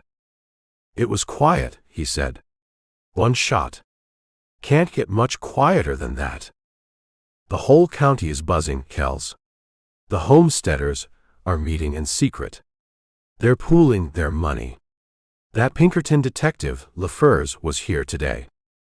Kells turned. LaFurs. What did he want? He wanted to talk to Willie. A cold knot formed in Kells's stomach.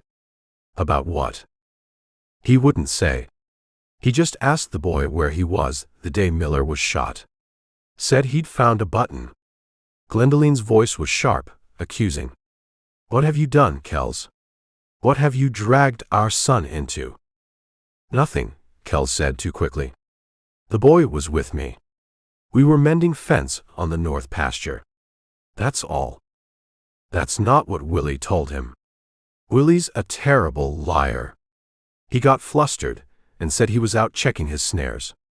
The detective looked at him like he was reading a book. He knows, Kells. He knows the boy was with Horn. Kells threw his cigar into the dirt, sparks flying. Damn it. This is spiraling out of control, Glendelene said, her voice low and intense. This isn't about a few stolen cattle anymore. This is about you and Walcott and your private war. And you've put our son on the front line. I'll handle Horn, Kells said. And I'll handle LaFurs. How? She shot back. By hiring another man to leave stones on him? Where does it end? It ends when it gets messy, Horn said. He was standing in Nickel's study, the room filled with the smell of leather and saddle soap. And it's getting messy. Kells Nickel poured himself a brandy, his hand not quite steady. What do you want, Horn? I want to know why a Pinkerton is asking your son about buttons. I want to know why Coble and his friends are trying to hire a pair of hard cases I last saw getting run out of Johnson County. They're scared. They're bluffing. They're not bluffing, Horn said. They've bought 20 new Winchesters from the Mercantile in Cheyenne. And Walcott, he's not bluffing either. He's got 3 gunslingers riding in from the south. Men who shoot first and don't bother to ask questions later. Men who don't care if they hit a rustler or a boy checking snares. Horn stepped closer to the desk. You hired me for a specific job. To be a surgeon. To cut out a cancer, clean and quiet. Now you've got every man in the valley wanting to play doctor. It's turning into a slaughterhouse. That wasn't our deal. The deal, Nichols said, his face hardening, is for you to stop my cattle from disappearing. I don't care how you do it. You're the famous Tom Horn. Handle it. Some things can't be handled, Horn said, his voice flat. You wanted to send a message. You did. The message they got was that it's open season. There are no more rules. He turned and walked out of the study, leaving Nickel alone with his brandy. 2 days later, a nickel line rider named Hank was checking the fence along the western edge of the property. It was a lonely job, miles from the main house. The sun was hot, the air still. He was humming an off-key tune, thinking about the steak dinner he was going to have that night, when the shot came. It wasn't the sharp, clean crack of Horn's Winchester. It was a heavier boom, a buffalo gun maybe, fired from the rocks 200 yards away. The .50 caliber slug hit Hank's horse in the chest. The animal screamed, a terrible high-pitched sound, and went down in a thrashing heap, pinning Hank's leg beneath it. Hank cried out, pain shooting up his leg. He struggled to get free, his hands scrabbling at the weight of the dying horse. He looked up at the rocks, his eyes wide with panic. He saw a puff of black powder smoke dissipating in the breeze. He never saw the man who fired the second shot. The bullet from a brand new Winchester hit him in the throat, silencing his cries. Up in the rocks, a man with a week's worth of stubble on his chin ejected the spent cartridge. He didn't bother to go down and check his work. He didn't leave any stones. He just turned and walked back to his horse. Another dead man, just another dollar in his pocket. Chapter 12. Do you enjoy it? Horn didn't turn around. He knew the voice. He knew the sound of her riding boots on the dry grass. He was watching the sun set, sitting on a rock overlooking the creek where he'd taught the boy about fox dens. He'd come here to be alone. It seemed he was failing at that. Enjoy what, Mrs. Nickel? He asked, his eyes on the horizon. The fear, Glendelene said. She came to stand beside him, close enough that he could smell the faint, clean scent of lavender soap. It was a smell that didn't belong out here. The way they look at you. My husband. The men in town. Even my son. They look at you like you're something more than a man. I'm just a man with a rifle. No, she said, her voice soft. You're not. A man with a rifle is what my husband hired to guard his cattle. You're what he hired to make his problems go away. There's a difference. He finally looked at her.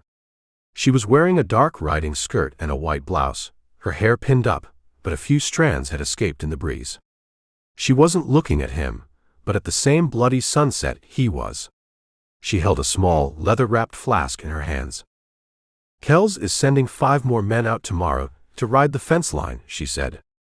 He thinks there's safety in numbers. He's a fool. He's a rancher, protecting his property.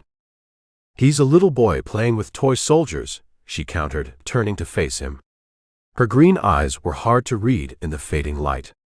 And now one of the toy soldiers is dead. Hank. He had a wife in Casper. Did you know that? No. Of course not. Why would you? She uncapped the flask. My husband feels guilty. Walcott is angry. And the homesteaders are emboldened. You said it yourself. This is messy. It is. And what are you going to do about it? My job, Horn said. I'm going to find the man who shot Hank. She gave a small, tired smile. And leave stones on him? And then they'll kill another one of our men. And you'll kill another one of theirs. And on it goes, until this whole valley is a graveyard. She held out the flask. It's French. Brandy. Better than the poison they sell in town.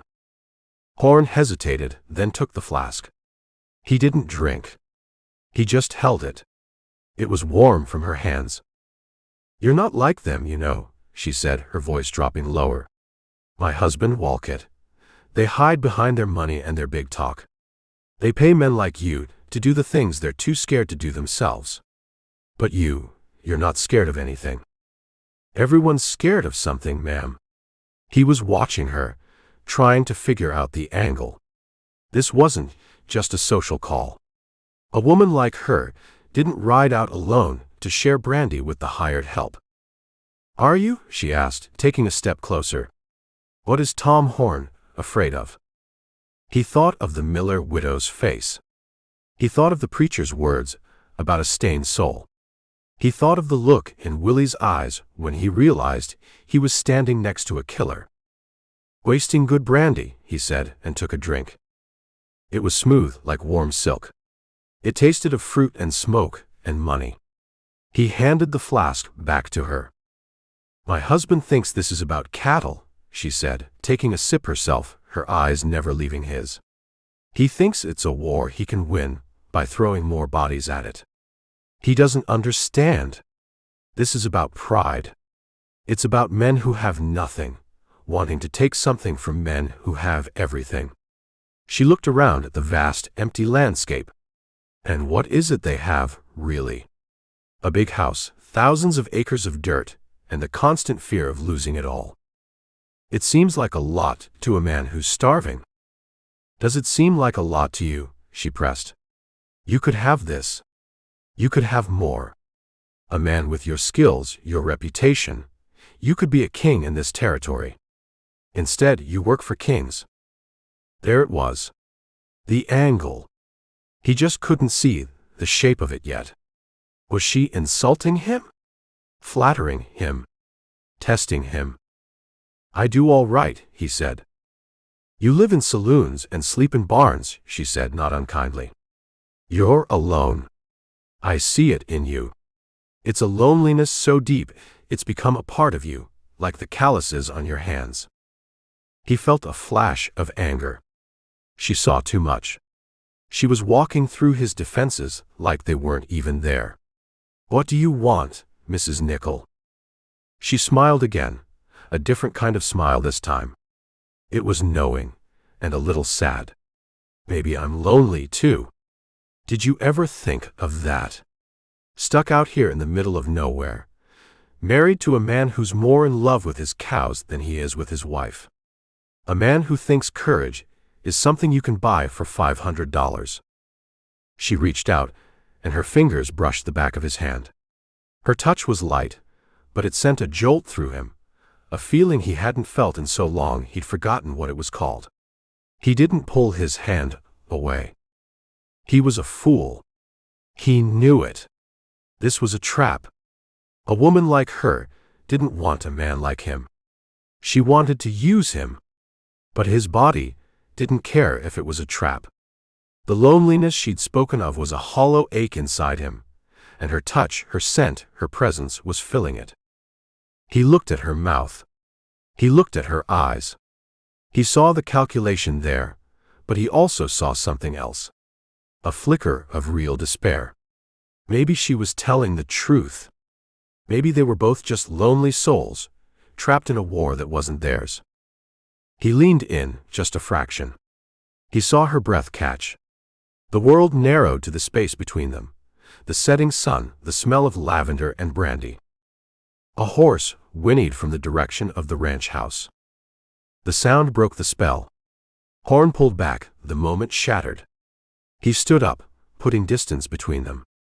The loneliness rushed back in, colder than before. "Your husband will be looking for you," he said, his voice rough. Glendelene's expression hardened slightly, the vulnerability gone, replaced by a cool composure. She capped the flask. "Yes. I suppose he will." She turned and walked back to her horse without another word. Horn watched her go, a tall, elegant silhouette against the dying light. He watched her mount up and ride away, her back straight, her head held high.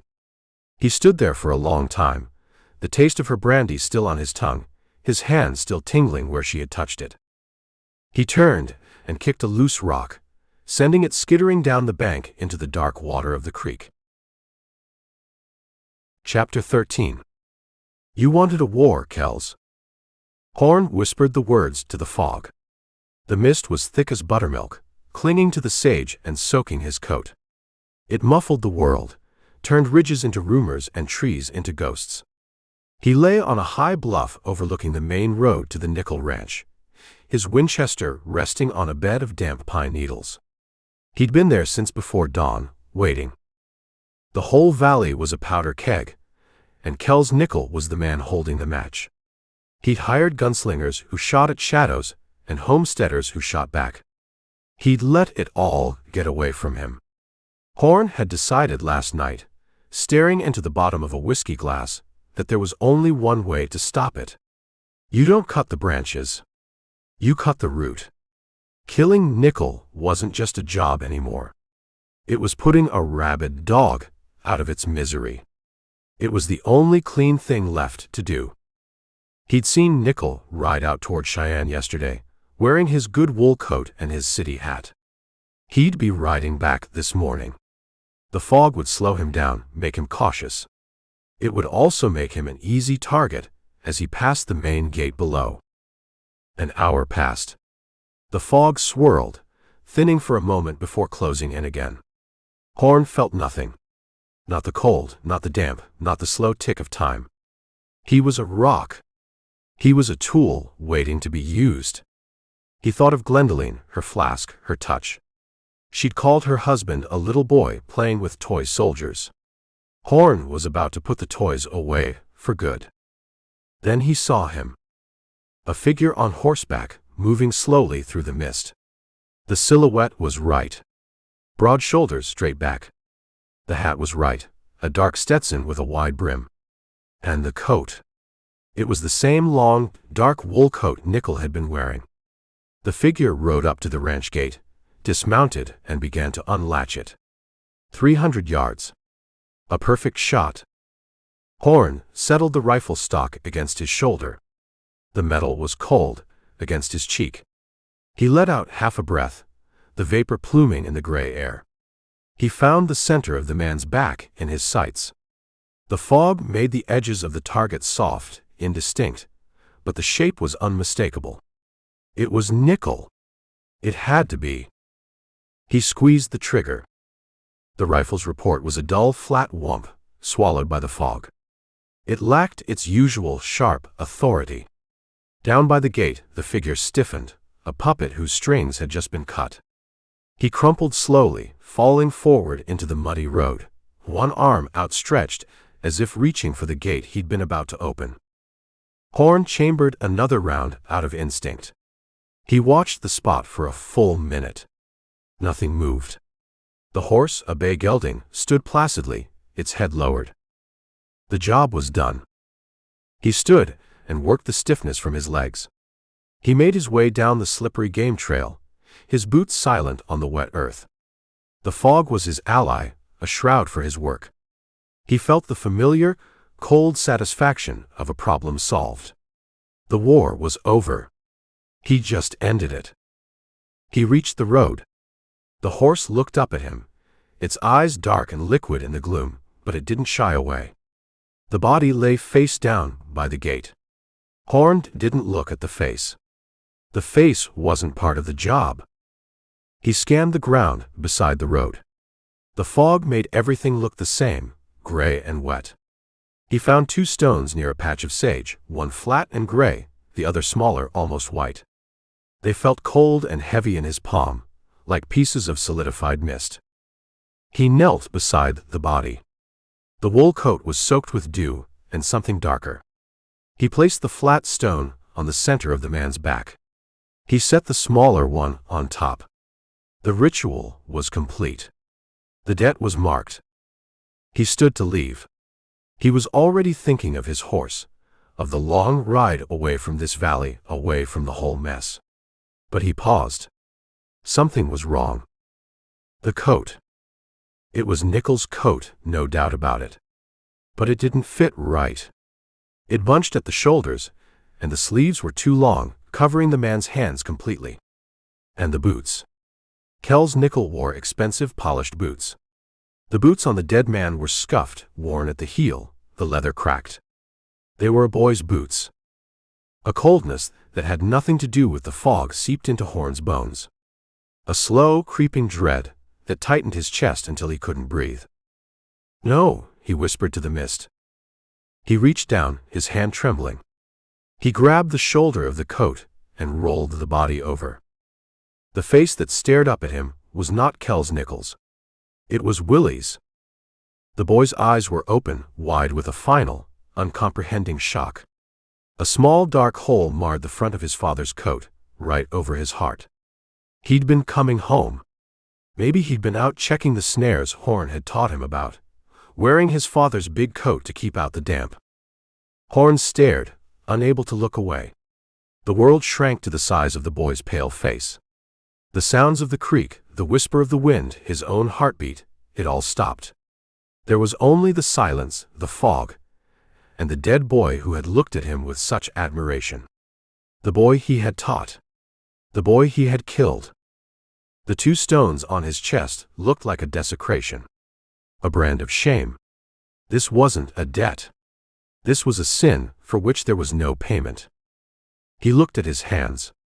The hands that had taught the boy how to track a fox. The hands that had just put him in the ground. They began to shake, a violent, uncontrollable tremor that ran all the way up his arms. His gaze fell on the stones again, his signature, his mark of pride. They mocked him. He let out a choked, ragged sound, a noise he didn't recognize as his own. With a convulsive swipe of his arm, he knocked the stones from the boy's chest. They clattered into the mud, disappearing into the gray earth. Chapter 14. You gonna drink that, or just stare at it? The bartender's voice cut through the haze. Horn looked down at the glass of whiskey on the scarred wooden bar. He'd been looking at it for 10 minutes. The amber liquid seemed to look back at him. "I'm thinking," Horn said, his voice a dry rasp. "You're spooking my customers," the bartender said, wiping a glass with a dirty rag. "Whatever you're thinking about, take it somewhere else. You look like you just crawled out of a grave." Horn looked at his reflection in the mirror behind the bar. The bartender was right. His eyes were bloodshot, sunk deep in his skull. A 3-day growth of beard shadowed his jaw. He looked like a man who had seen a ghost. He had. He saw one every time he closed his eyes. He picked up the glass, but his hand was shaking. A fine tremor, but it was there. The hand that had been steady as a rock for 20 years now betrayed him. He had to use his other hand to guide the glass to his lips. The whiskey tasted like bile. He slammed the glass down, spilling half of it. Damn it. He pushed away from the bar and stumbled toward a table in the corner. The saloon was mostly empty. Just a few old men playing cards and a woman in a faded red dress asleep at a back table. The place smelled of despair. Horn felt right at home. He sat down and closed his eyes, but it was a mistake. The darkness behind his eyelids was not empty. It was filled with Willie's face, the eyes wide with that last terrible surprise. He saw the fog, the big wool coat, the 2 stones clattering in the mud. He saw the boy's smile the day he'd found the fox den. "Good work, kid." His eyes snapped open. He was breathing hard. The card players were looking at him. He glared back, and they quickly turned their attention to their hands. He needed to eat. He hadn't eaten since he couldn't remember. He waved the bartender over. "Steak," he said. "And another bottle." The bartender brought the bottle, but hesitated. "You sure about that steak, mister? You don't look like you could keep it down." "Just bring it." The steak came, a tough piece of gristle swimming in grease. Horn stared at it. He picked up the knife, but the shaking in his hand was worse now. He couldn't hold it steady enough to cut. He saw the boy's face again, superimposed over the meat. The children were hungry. That's what the Miller woman had said. He pushed the plate away with a clatter, the food untouched. The hunger was a knot in his stomach, but the thought of chewing, of swallowing, was impossible. He took the bottle and left the saloon, leaving the steak and a silver dollar on the table. He walked the muddy streets of Cheyenne without seeing them. He was walking a game trail in the fog. He was kneeling in the mud, next to a boy in a coat that was too big for him. He ended up at a flophouse near the rail yards, a place that charged 2 bits for a bed and didn't ask questions. The room was a closet with a cot and a bucket. It smelled of unwashed bodies and regret. Horn didn't care. He sat on the edge of the lumpy mattress, took a long pull from the bottle, and waited for the whiskey to work. It didn't. It just sharpened the edges of the memory. He saw the boy's hands. Small, capable hands. The hands that had learned to read a track, that had tied a snare. He saw them, lying limp in the mud. He saw the pony, standing patiently by the gate, waiting for its rider to get up. He saw his own hands wiping the 2 stones clean, placing them on the boy's chest. The signature of a monster. "No," he groaned, the sound swallowed by the thin walls of the room. He took another drink, and another. The whiskey wasn't making him drunk, it was just making him awake. Every nerve in his body was on fire. He lay back on the cot, the bottle clutched to his chest. He stared at the ceiling, at the water stains that looked like maps of countries he would never visit. He tried to think of something else. He tried to think of Arizona, of the clean heat of the desert. He tried to think of Glendelene, of the taste of her French brandy. But all he could see was Willie. Willie laughing. Willie concentrating. Willie falling. Sometime before dawn, he drifted into a state that wasn't sleep. He was on the ridge again. The fog was thick. He saw the figure at the gate. He raised his rifle. But this time, when he looked through the sights, the figure turned. It was Willie. And he was waving. Smiling. "Good work, kid." Horn screamed himself awake, sitting bolt upright on the cot, his body drenched in sweat. The bottle fell from his grasp and shattered on the floor, the last of the whiskey pooling in the dirt. The sound of the breaking glass was like a gunshot in the silent room. He looked at the shards, at the dark puddle spreading across the floorboards. He looked at his shaking hands. The steady calm he had built his life on, the cold wall he had put between himself and the world, was gone. It had been shot to pieces on a foggy morning. Talking Crow had been wrong. It wasn't a piece of his spirit that was gone. It was all of it. He was hollow. He was the ghost now. He got to his feet, his legs unsteady. He had to get out. Out of this room, out of this town, out of this skin. He stumbled to the small, cracked mirror hanging on a nail by the door. He looked at his own reflection. He saw the face of a haunted man.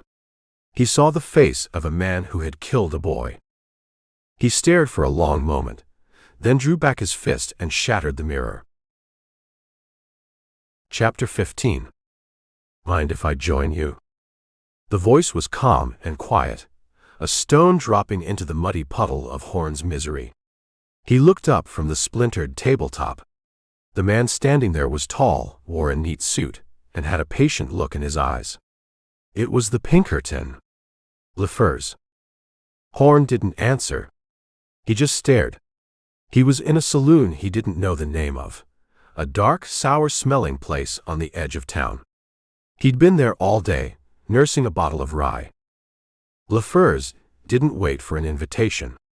He pulled up a chair and sat, placing a fresh, unopened bottle of whiskey on the table between them. It was good stuff, expensive. "Thought you might be tired of that rot gut," he said, nodding at Horn's nearly empty bottle. "What do you want?" Horn's voice was a gravelly whisper. "To talk," LaFurs said simply. He uncorked the good bottle and poured 2 glasses. He pushed one toward Horn. "I heard about the nickel boy. A bad business." Horn flinched, a barely perceptible tightening around his eyes. He looked at the glass of whiskey. His hands started to shake. "Tragic," LaFurs continued, his voice low and conversational. "A boy like that, caught in the middle of a war he didn't start. A war between men who should have known better." He took a sip of his whiskey. "Men like his father. Men like Walcott." Horn said nothing. He watched the detective. This wasn't a lawman making an arrest. This was something else. A hunter circling his prey. Horn knew the game. He was just too tired to play it. "A man does a job," LaFurs said, swirling the whiskey in his glass. "He's hired to solve a problem. But the problem gets bigger. It gets out of hand. Other men get involved, men who are clumsy, who make things worse. And a good man, a professional, gets caught in the mess." He looked at Horn directly. "It's a hell of a thing when you're the only one who knows how to do the job right, but you're surrounded by amateurs." LaFurs was good. He was spinning a story Horn wanted to believe. A story where he wasn't the villain, just a professional caught in the crossfire. Horn picked up his glass, his hand shaking so much he had to steady it with his other. He drank. The good whiskey was smooth, but it didn't warm him. He didn't think he'd ever be warm again.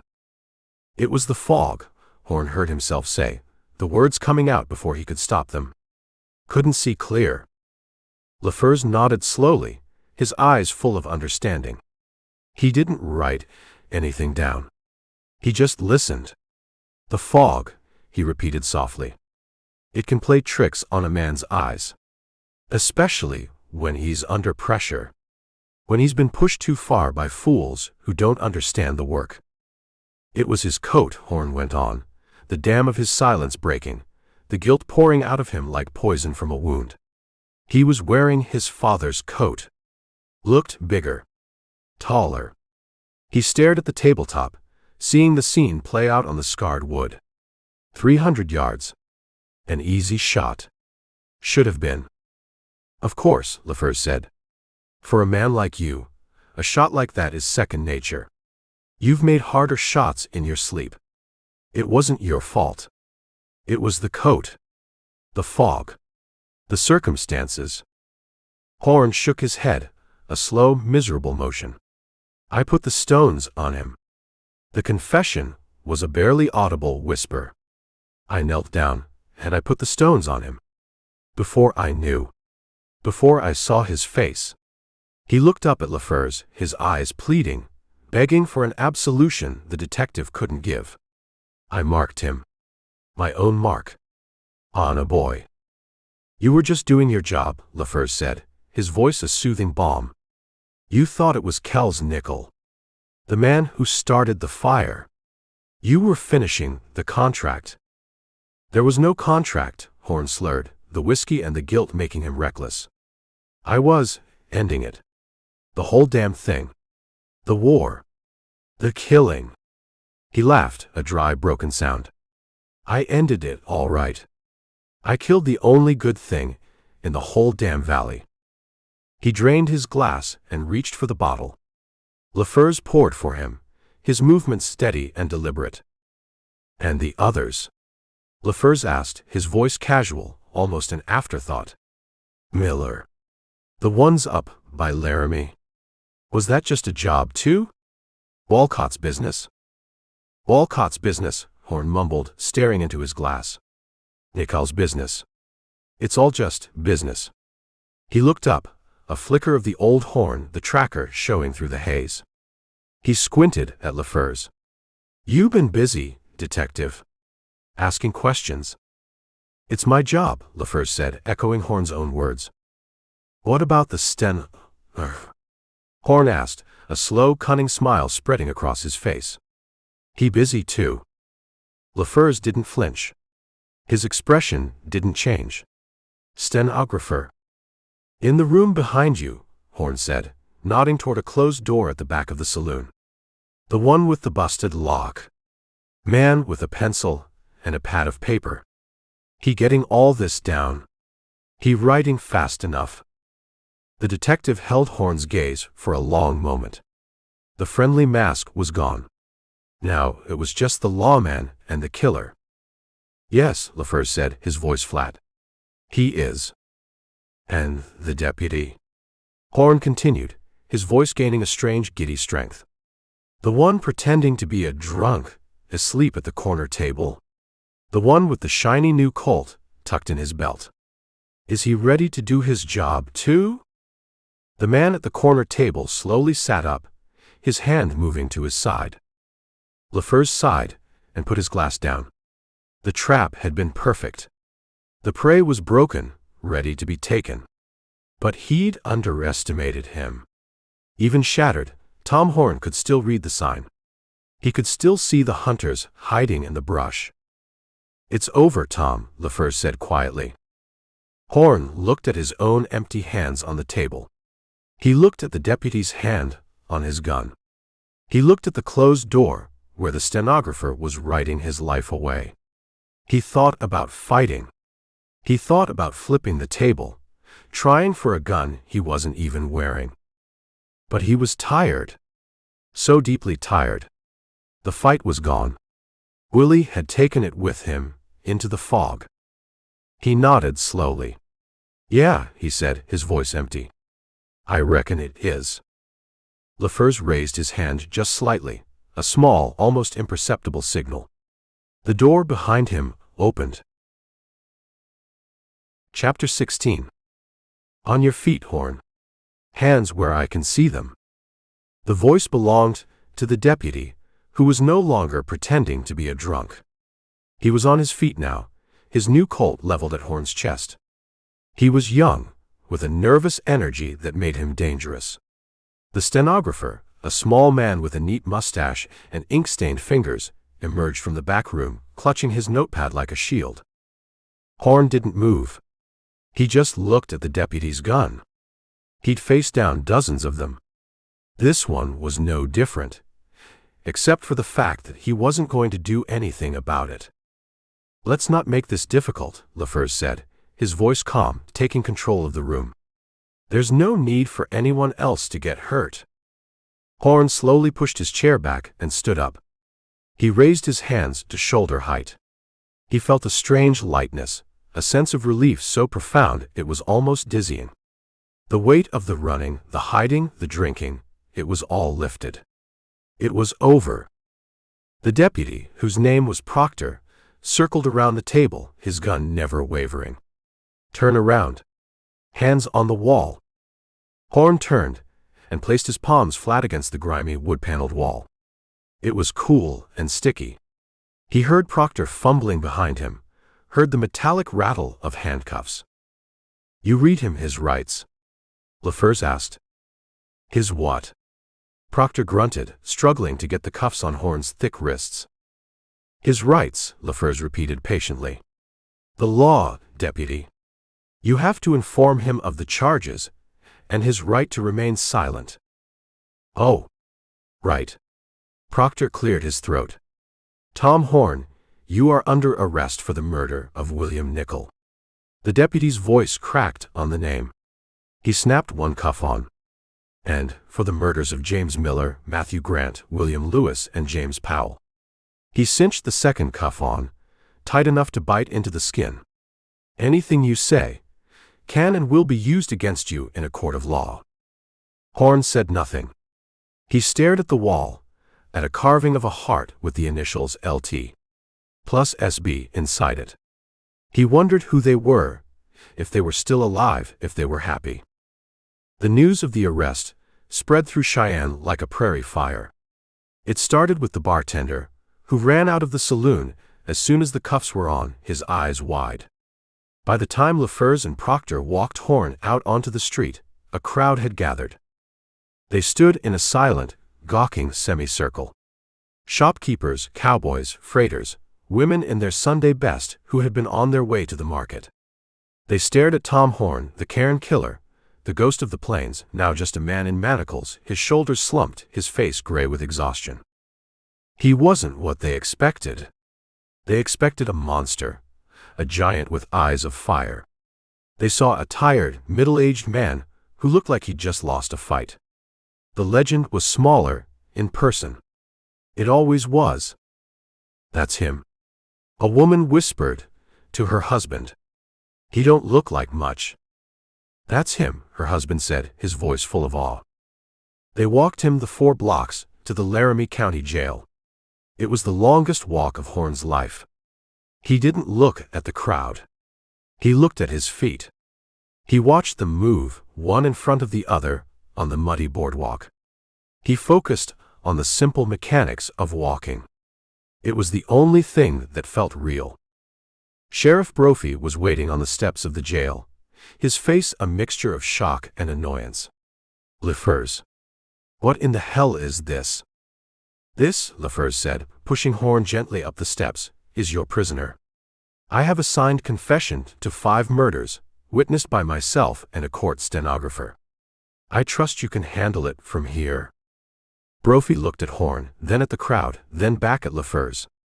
He was a man watching his quiet, orderly world of graft and neglect being turned upside down. "A confession? To all of them?" "Every last one," LaFers said. He was quite forthcoming. They took him inside, the heavy jail door slamming shut behind them, cutting off the noise of the crowd. The inside of the jail smelled of stale sweat, boiled cabbage, and disinfectant. Proctor led him down a short corridor to a block of cells. He unlocked a heavy iron door and shoved Horn inside. The cell was small, 6 feet by 8, with a steel cot, a bucket, and a single high window barred with iron. Proctor took the cuffs off. Horn rubbed his wrists, the circulation returning with a painful tingle. "Supper's at 6, Proctor said, his bravado returning now that Horn was behind bars. "Don't cause no trouble." He slammed the cell door shut, the sound echoing in the small space. The lock turning was the most final sound Horn had ever heard. He was alone. He stood in the center of the cell for a long time. He looked at the cot. He looked at the bucket. He looked at the high window. Through the bars, he could see a small patch of blue sky. A bird flew past. He walked to the cot and sat down. The mattress was thin, lumpy. He lay back and closed his eyes. He expected to see Willie's face. He expected the fog, the guilt, the shaking. But there was nothing. For the first time in weeks, the space behind his eyes was quiet. It was empty. The ghosts were gone, left outside with the angry crowds and the ambitious lawmen. The confession had been a key. It had unlocked a door in his mind and let the horrors out. He had given them to LaFers, to the stenographer, to the world. They weren't his to carry alone anymore. A strange sense of peace settled over him. It wasn't happiness. It wasn't freedom.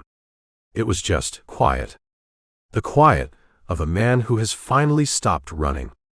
The quiet of a man who knows his story is over and is only waiting for the last page to be turned. He heard the sounds of the jail outside his cell. Men yelling, keys jangling, the distant clang of a pot. It was the sound of his new world. He turned his face to the stone wall. It was cool against his skin. He didn't know what would happen next. A trial, a rope. It didn't matter. The fight was over. Tom Horn, the tracker, the killer, the ghost of the plains, closed his eyes and slept. Chapter 17. Are you getting this, Walter? This is gold. Pure, unadulterated gold. The man from the New York Journal, whose name was Julian Croft and who wore a tweed suit that looked miserably hot in the Wyoming sun, gestured with a lit cigar at the front of the Laramie County Jail. Look at them. The salt of the earth, gathered to glimpse the face of evil. It's biblical. Walter, who worked for the Cheyenne Daily Leader and was paid by the column inch, squinted at the small crowd. It's Tuesday, Julian. They're mostly here for the farmer's market. And that's not evil. That's Tom Horn's lawyer.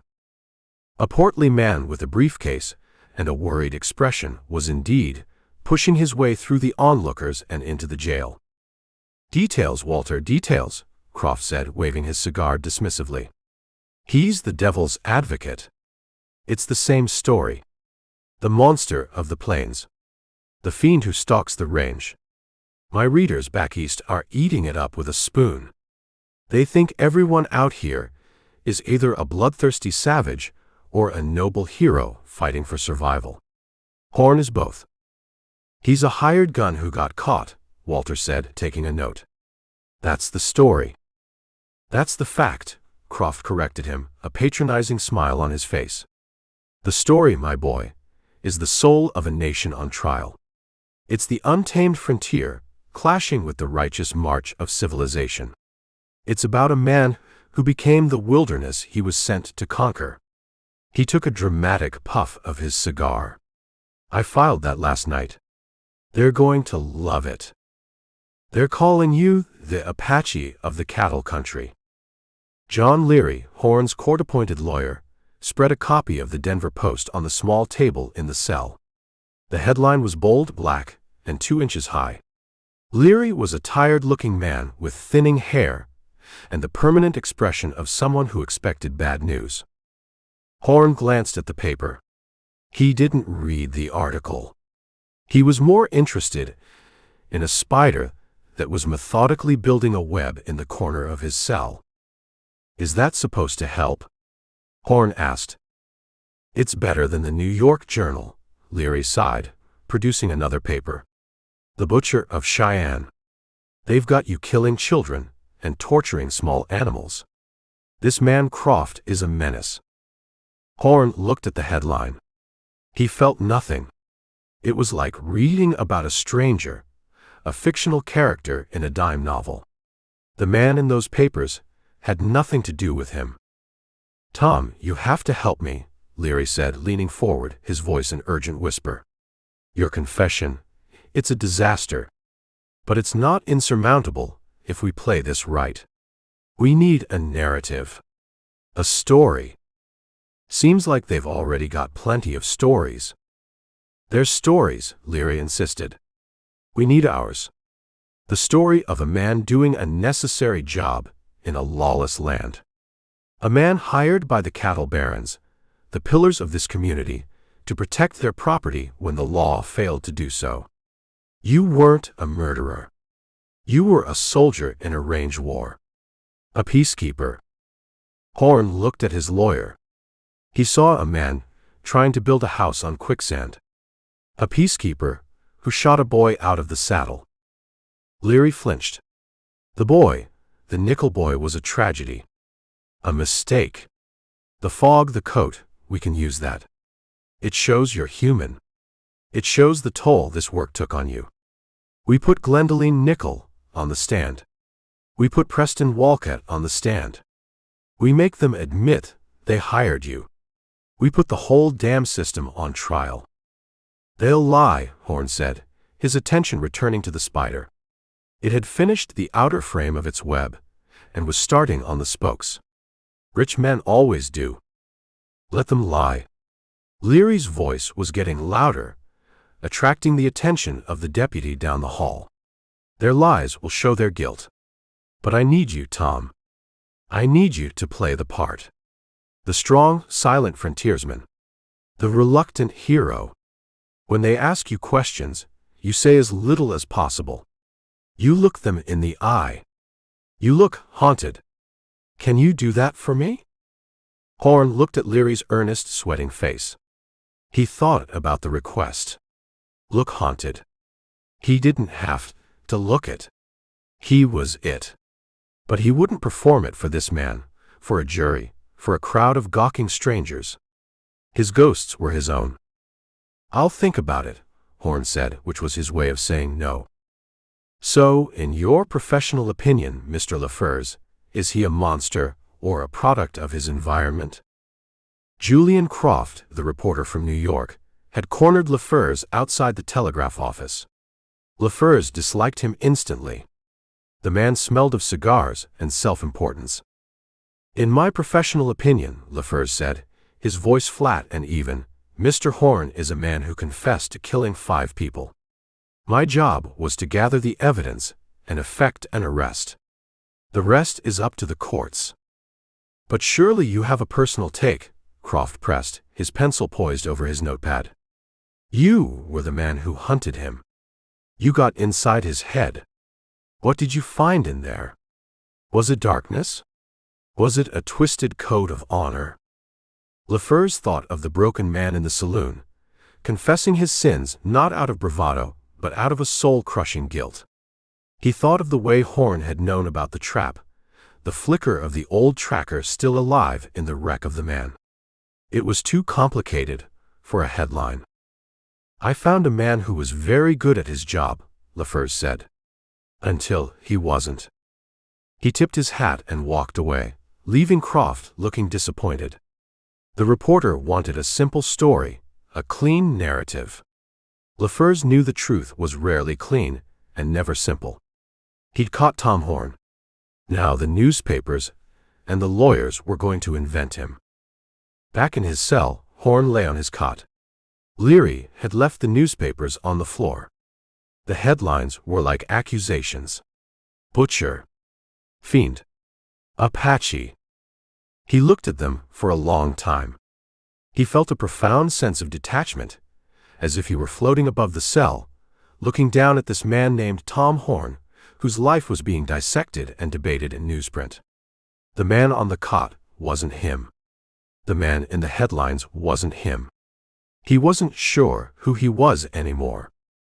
He swung his legs off the cot and knelt on the cold stone floor. He picked up the copy of the New York Journal. He looked at the artist's rendering of his face, a caricature with demonic eyes and a cruel sneer. He read a few lines of the article. "A heart as cold and hard as the stones he leaves on his victims." He stopped reading. He folded the paper neatly once, twice, creasing it with his thumbnail. Then, with the same deliberate, methodical calm he had once used to clean his rifle, he began to tear the page into long, perfectly even strips. Chapter 18. "For God's sake, Tom, just say the words." John Leary's voice was a strained whisper in the close, stuffy air of the courtroom anteroom. He dabbed at his forehead with a handkerchief that was already damp. Through the door, they could hear the low murmur of the packed courtroom, a beast waiting to be fed. "Say what words?" Horn asked. He was looking at his own hands, turning them over as if seeing them for the first time. They were clean. The jailhouse soap had scrubbed away the grime, but he could still feel the phantom grit of trail dust under his nails. "The words we discussed," Leary said, his frustration making him pace the small room. "That you were acting under orders. That you were an agent of the Cattlemen's Association. That Preston Walcott gave you a list and a rifle and told you to solve his problem. You were a soldier, not a murderer. We put Walcott on the stand. We put the system on trial, not you." Horn looked up from his hands. His eyes were clear. The haunted, drunken haze was gone, replaced by a calm that Leary found more unnerving than the rage. "Walcott hired me to kill rustlers. Kells Nickel hired me to kill rustlers. I killed them. That's the truth of it. The truth is whatever the jury believes." Leary hissed, stopping in front of Horn. "And they want to believe you're a monster. The prosecution is painting you as a bloodthirsty fiend who killed for sport. Our only chance is to make you a pawn in a bigger game. A tool used and then discarded by powerful men. Is that what I am? A tool?" Horn asked the question quietly, with genuine curiosity. He thought of the Winchester in his hands, the cold satisfaction of a long shot hitting its mark. He thought of the weight of the stones in his palm. That hadn't felt like being a tool. It had felt like being himself. "It's the story that saves your life," Leary said, his voice pleading now. "Tom, listen to me. The prosecutor, Rourke, he's going to put you on the stand and ask you if you killed those men. I want you to say, 'I did what I was paid to do.' That's it. Nothing more. Let me do the rest. Let me build the case around that." "I killed them," Horn said again, his voice flat. "I killed Jim Miller. I killed the others. And I killed the boy." He said the last part so quietly, Leary almost didn't hear it. "That wasn't a job. That was a mistake. My mistake. Not Walcott's. Not Nichols'. Mine." Leary threw his hands up in exasperation. "The boy is the one thing that can save you. It shows you're human. It shows the pressure you were under. A tragic accident in the fog. You think that makes it better?" Horn interrupted, his voice edged with ice. "That I didn't mean to? I aimed a rifle at a man and pulled the trigger. The fact that I'm a bad shot doesn't make me a better person. This isn't about being a better person. It's about not hanging from a rope." The door opened, and Deputy Proctor stuck his head in. "They're ready for you, Leary." Leary looked at Horn, his face a mask of desperation. "Tom, please, just stick to the story. For me." Horn stood up. He smoothed the front of his jail-issued shirt. He felt a profound sense of calm. He knew what he was going to do. He had known since he'd torn the newspapers into strips. The trial wasn't for the jury, or the reporters, or the lawyers. The trial was for him. It was his penance. It was the only thing he had left to give the boy. "Let's go," Horn said. He walked into the courtroom. A wave of sound washed over him as every person in the room turned to look. The air was hot and smelled of sweat and perfume. He saw the faces in the crowd, hungry, curious. He saw the jury, a row of grim-faced merchants and farmers who already believed he was guilty. He saw the prosecutor, Rourke, a sharp-faced man with a confident smirk. He saw Julian Croft in the press box, scribbling furiously in his notepad. He saw Glendelene Nichol sitting in the front row, dressed in black, a veil covering her face. She didn't look at him. Beside her, Kells Nichol stared at Horn with pure, unadulterated hatred. Horn walked to the defendant's table and sat down. He ignored Leary, who was shuffling papers and looking miserable. He folded his hands on the table in front of him and waited. "The defense calls Mr. Preston Walcott to the stand," Leary announced, his voice trying for a strength it didn't have. Walcott walked to the stand, elegant in a tailored suit.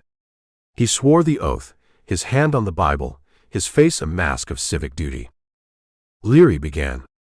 "Mr. Walcott, you are a prominent member of the Cattlemen's Association, are you not?" "I am." "And did the association, and you specifically, have a problem with cattle rustling last year?"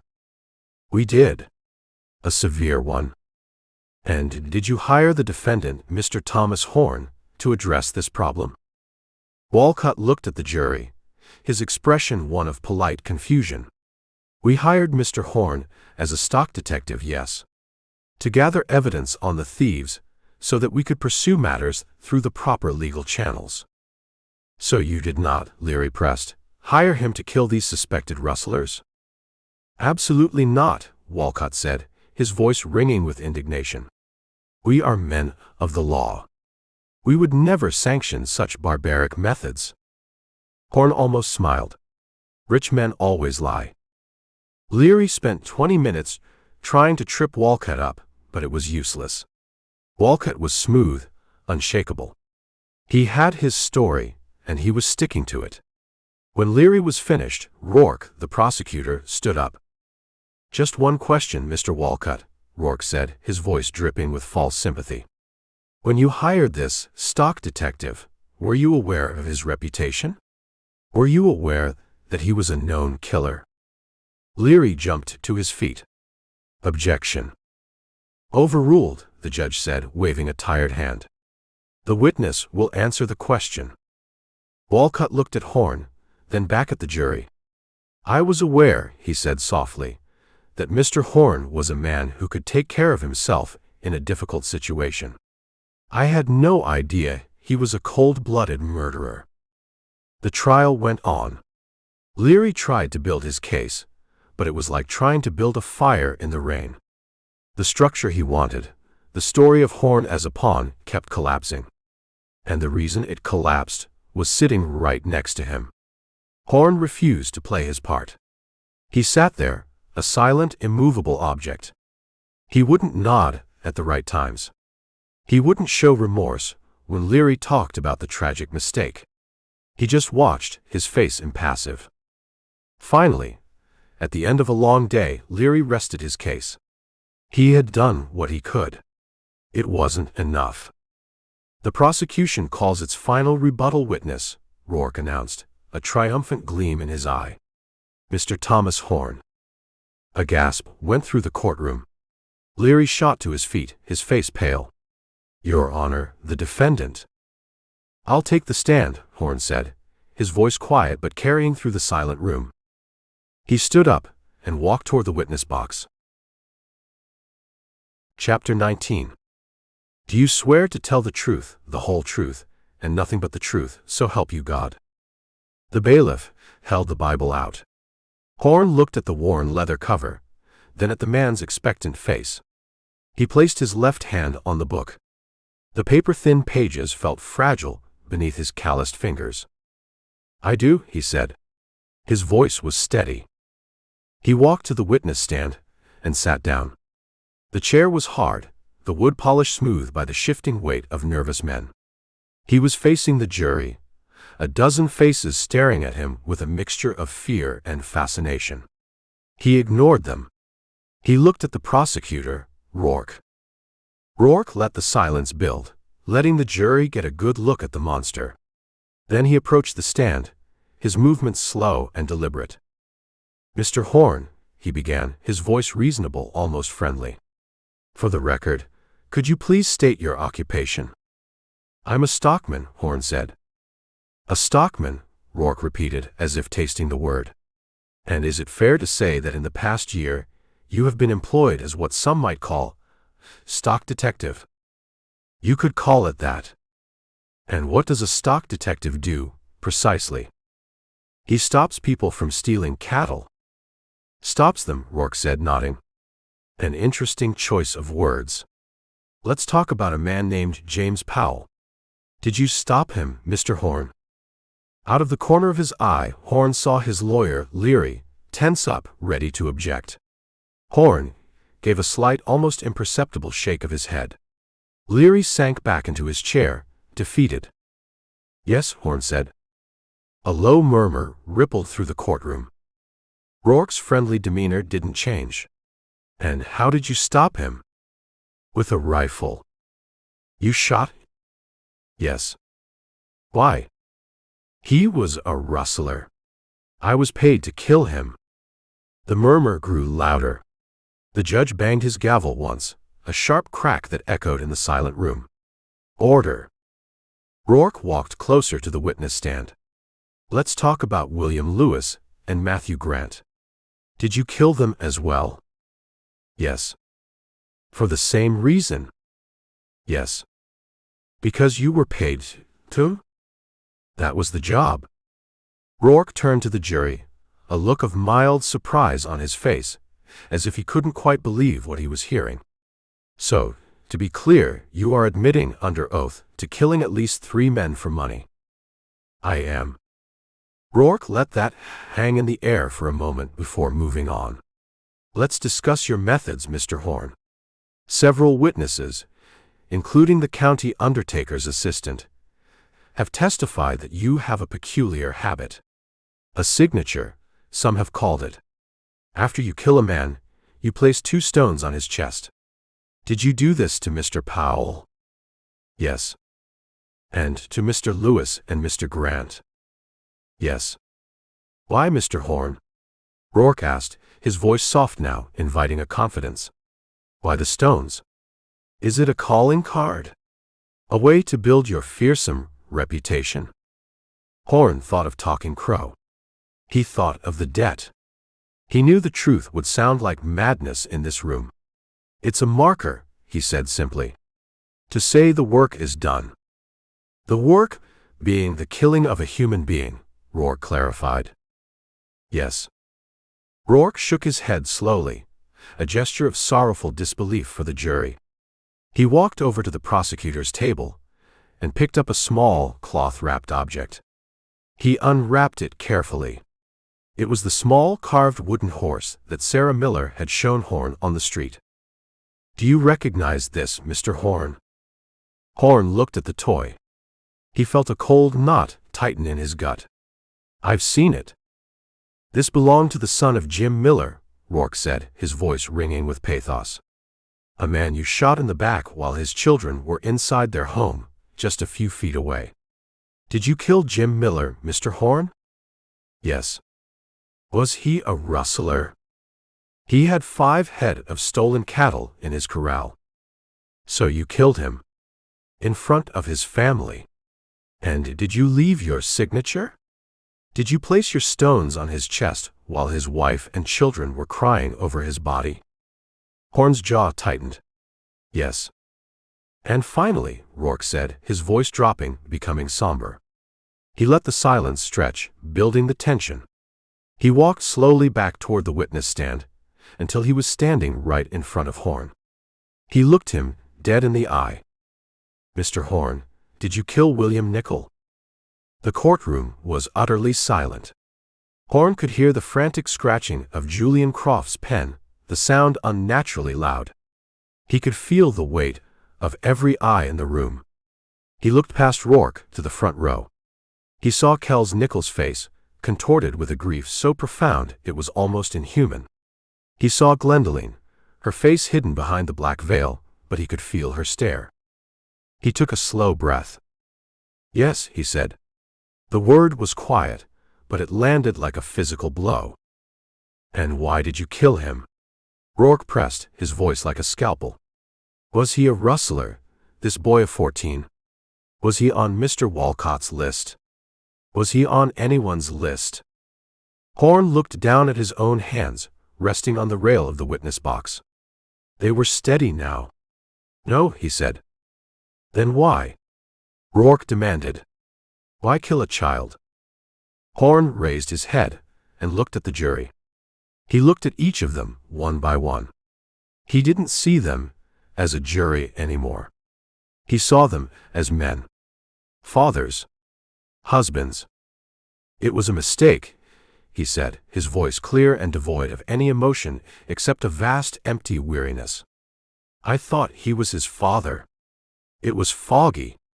He was wearing his father's coat. He paused. I made a mistake. Rourke stood back, his arms open wide as if to embrace the sheer monstrosity of the admission. He had no more questions. He didn't need any. Horn looked at his lawyer. Leary was staring at the floor, his face ashen. He had built a defense of smoke and mirrors, and Horn had just walked through it, leaving nothing but the hard, ugly truth behind. The judge looked at Leary. Does the defense have any questions for the witness? Leary shook his head without looking up. The witness may step down, the judge said. Horn stood. He walked from the witness stand back to the defendant's table. The silence in the room was absolute, a thick, heavy blanket of shock. He sat down, folded his hands on the table, and stared straight ahead, his face a calm, impenetrable mask. Chapter 20. The prosecution calls Mrs. Glendelene Nickel. Rourke's voice was somber, respectful. A funereal hush fell over the courtroom as she walked from her seat in the front row. She moved with a quiet dignity, a woman wrapped in black crepe and tragedy. Her face was hidden behind a dark veil. She was the grieving mother, the wronged wife. She was the prosecution's final, perfect witness. She took the oath, her voice a fragile whisper, and sat in the witness chair. She kept her hands gloved in black leather, folded in her lap. Rourke approached her gently, his tone soft. "Mrs. Nichol, I know this is incredibly difficult. We all offer our deepest condolences for your unimaginable loss." "Thank you," she whispered from behind the veil. "Could you, for the jury, tell us about your son, Willie?" "He was a good boy," she said, her voice catching. "He loved the ranch. He loved the animals. He wanted to be just like his father." Kells Nichol, sitting in the front row, let out a choked sob. The jury looked at him with pity, then back at the veiled woman with a mixture of reverence and sorrow. "And the man sitting at that table," Rourke said, pointing a dramatic finger at Horn, "he took your son from you." "Yes," she breathed. "And he took your husband's life just as surely, did he not? Drove him to a grief from which he will never recover." "Yes." "Mrs. Nichol," Rourke continued, his voice full of sympathy, "did you ever have any interaction with the defendant? Did he ever speak to you, threaten you, give you any indication of the monster he truly was?" This was the moment. The final nail. Rourke expected a tearful denial. He expected her to shrink from the memory of Horn's face. Instead, Glendelene Nichol reached up with both hands and with a slow, deliberate motion lifted her veil. Her face was not tear-streaked. Her eyes were not red-rimmed with grief. They were clear, cold, and calm. She looked directly at Horn. "Yes," she said, her voice no longer a whisper but a clear, steady bell. "We spoke. By the creek, a few days before my son was killed." The courtroom stirred. Rourke looked confused. "He approached you?" "I sought him out," Glendelene corrected him. "I brought a flask of French brandy. We had a business discussion." Leary, Horn's lawyer, sat up straight, his pen frozen over his legal pad. Kells Nichol stared at his wife, his mouth agape. "A business discussion," Rourke repeated, his confidence wavering. "What sort of business would you have with this man?"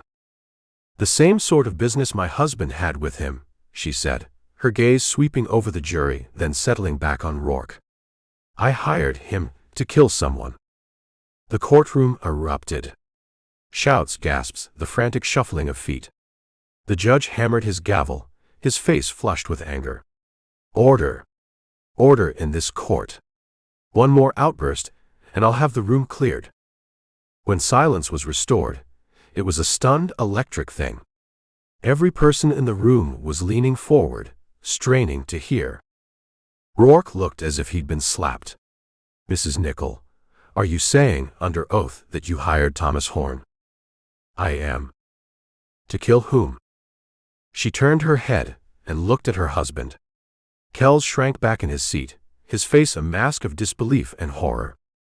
"I hired him to kill my husband, Kells Nichol," she said. The confession landed with the force of a physical blow. Rourke was speechless. Leary looked from Glendelene to Horn and back again, a dawning comprehension on his face. "Why?" Rourke finally managed to ask, his voice a strangled croak. "My husband," she began, her voice cool and analytical, as if discussing livestock prices, was a sentimental fool. His little range war was bankrupting us. He was obsessed. He was spending money we didn't have on gunslingers and fence riders, all for the sake of his pride. Meanwhile, we had a life insurance policy on him. A substantial one. For $50,000. She let that number hang in the air. In a county where a man worked a year for $300, it was a king's ransom. "I saw a simpler solution," she continued. "My husband's death would solve our financial problems and end his foolish war. I offered Mr. Horn $10,000 of that insurance money to arrange for my husband's retirement." Horn sat at his table, motionless. He was a stone. He watched her on the stand, saw the woman from the creek. The loneliness, the shared despair, the fleeting touch of her hand, it had all been a performance. A lie crafted as skillfully as any tracker's ruse. He hadn't been a surgeon, a peacekeeper, or even a monster. He'd been a dupe. The hired help, for a different kind of boss. "So you are confessing," Rourke said, trying to regain control, "to conspiracy to commit murder." "I'm telling the truth," she said, a faint, ironic smile touching her lips. "I thought that was the point of these proceedings." She looked at Horn again. The plan was for him to shoot Kells at the main gate, on his way back from Cheyenne. It was supposed to look like another casualty of the war he'd started. Clean. Simple. She paused, her expression clouding over for the first time, but not with grief. With annoyance. "My son," she said, her voice flat, "was not supposed to be there. He was an unpredictable boy. He took his father's coat that morning, because of the fog. He rode out when he shouldn't have. It was an unfortunate complication." An unfortunate complication. The words echoed in the silent courtroom. She had described the death of her only child with the same emotional detachment one might use for a delayed train. Rourke stared at her, horrified. He had brought a grieving mother to the stand and found a sociopath. He had no more questions. His case, his narrative, his righteous crusade had been blown to pieces. "The witness may step down," the judge said, his voice heavy. Glendelene Nickel stood. She adjusted her dress, then walked from the witness stand. She didn't look at her husband, who was now weeping openly, his face in his hands. She didn't look at the jury, who stared at her as if she had sprouted horns. She walked past the defendant's table. She paused for a single, heartbeat-stopping second and looked down at Tom Horn.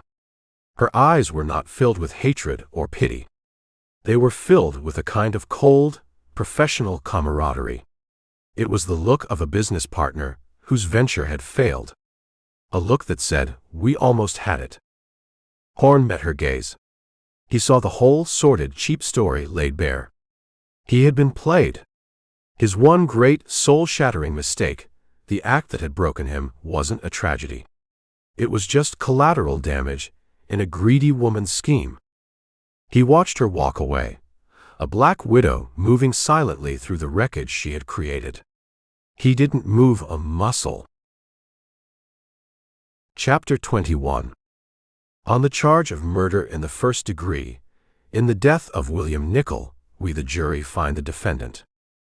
The foreman, a hardware store owner with a face like a worried potato, paused to draw a shaky breath. The air in the courtroom was thick enough to chew. Every person in the room, the reporters, the ranchers, the lawyers, the gawkers, leaned forward. Horn watched him. He felt nothing. It was like watching a man read the weather report. Guilty. The word landed with a soft thud in the silent room. A collective sigh went through the crowd, a release of tension. Kells Nickel let out a guttural sob and buried his face in his hands. Across the aisle, Julian Croft, the reporter from New York, was already scribbling, a triumphant smirk on his face. This was the ending his readers wanted. John Leary slumped in his chair, as if his strings had been cut, his legal pad slipping from his lap to the floor with a quiet slap. Across the table, Rourke, the prosecutor, allowed himself a small, tight smile of satisfaction. He had slain the dragon. The judge looked down at Horn, his face grim. "Mr. Horn, will you please rise?" Horn stood. He felt calm. He felt distant. "Thomas Horn," the judge said, his voice a low rumble. "You have been found guilty by a jury of your peers of a crime of shocking brutality. You took the life of a boy, an innocent, and in so doing, you have forfeited your own right to live among civilized men." The judge picked up a black cloth, a small square of fabric that seemed to suck the light out of the room, and placed it on his head. "Do you have anything to say before this court passes sentence?" Horn looked at the judge. He looked at the jury. He looked at Kells Nickel, a man destroyed by a grief Horn had delivered to his door. He thought of Willie. He thought of the fog. There was nothing left to say that he hadn't already said. "No," Horn said. The judge nodded slowly. "It is the sentence of this court that you, Thomas Horn, be taken from this place to the Laramie County Jail, and there be kept in close confinement until the date of November 20th in this year of our Lord 1901, at which time, between the hours of 9 in the morning and 3 in the afternoon, you shall be taken to a place of execution, and there be hanged by the neck until you are dead." He paused, his gaze unwavering. "And may God have mercy on your soul." The gavel came down. Crack. It was done. The sound of the cell door slamming shut was different this time. Before, it had been the sound of a temporary cage. Now, it was the sound of a tomb. "Home, sweet home," Deputy Proctor said from the other side of the bars. There was a new tone in his voice. Not fear, not bravado. Just a kind of detached finality. He was no longer guarding a killer. He was guarding a dead man. "Don't get too comfortable." Horn didn't reply. He walked to the cot and sat down. He listened to Proctor's footsteps fade down the corridor. He was alone. He lay back on the lumpy mattress and stared at the ceiling. The verdict, the sentence, they were just words. The reality was this room. This cot. This bucket. This patch of sky through the high barred window. This would be his whole world until the day they came to kill him. He was a tracker. His life had been about open spaces, about reading the land, about being in control of his environment. Now his environment was 6 feet by 8. The state of Wyoming had taken everything from him. His freedom. His future. His life. They would choose the day, the hour.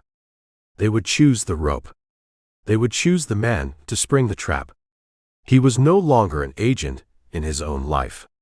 He was just an object waiting to be disposed of. The thought was more suffocating than the cell itself. He closed his eyes. He didn't see Willie's face anymore. He saw a gallows. He saw a crowd of upturned faces. He saw a rope, thick and coarse, swinging in the breeze. His rope. But it wasn't his. It belonged to them. His eyes snapped open. He sat up. His gaze fell on the coarse wool blanket at the foot of his cot. It was frayed at the edge. He reached out and pulled at a loose thread. It was surprisingly strong. He wrapped it around his fingers, testing the tension. An idea began to form in his mind. A quiet, patient, meticulous idea. He looked around the cell. His eyes, trained to see the smallest detail in a vast landscape, now took in the tiny world of his confinement. He saw the mattress, the ticking stitched with thick wax thread. He saw his own jail-issued denims, the seams sewn with heavy cotton. He remembered Talking Crow, years ago in the desert, showing him how to take the sinew from a deer's leg and braid it, twisting it under tension until it became a bowstring, thin as a pencil but strong enough to send an arrow through a buffalo. It was a craft. It required patience, skill, and an understanding of the materials. It required control. He ran his hand along the underside of his cot's metal frame. His fingers found it. A small, rough nub of metal, a bit of slag from a bad weld that the jailer had never bothered to file down. It was sharp enough. That night, after the final rounds, when the jail was dark and quiet, Horn went to work. He lay on his cot, feigning sleep, his body turned to the wall. Under the cover of his blanket, he began his final project. He used the nub of metal to patiently, painstakingly, pick at the seams of his mattress. It was slow, frustrating work. For every inch of thread he liberated, he scraped his knuckles raw. But he didn't stop. The focus required was absolute. It pushed everything else out of his mind. The trial, the ghosts, the gallows, they all receded. There was only the task. The feel of the thread, the tiny rhythmic scrape of metal on metal. He worked for hours, his fingers cramping, his eyes straining in the dim moonlight that filtered through the high window. By the time the first hint of dawn touched the sky, he had freed 6 feet of thick wax thread. He held it in his hands. It wasn't much, but it was a start. He hid the precious thread inside a tear in his mattress. He lay back, his hands aching, his body exhausted. But his mind was clear. His mind was calm.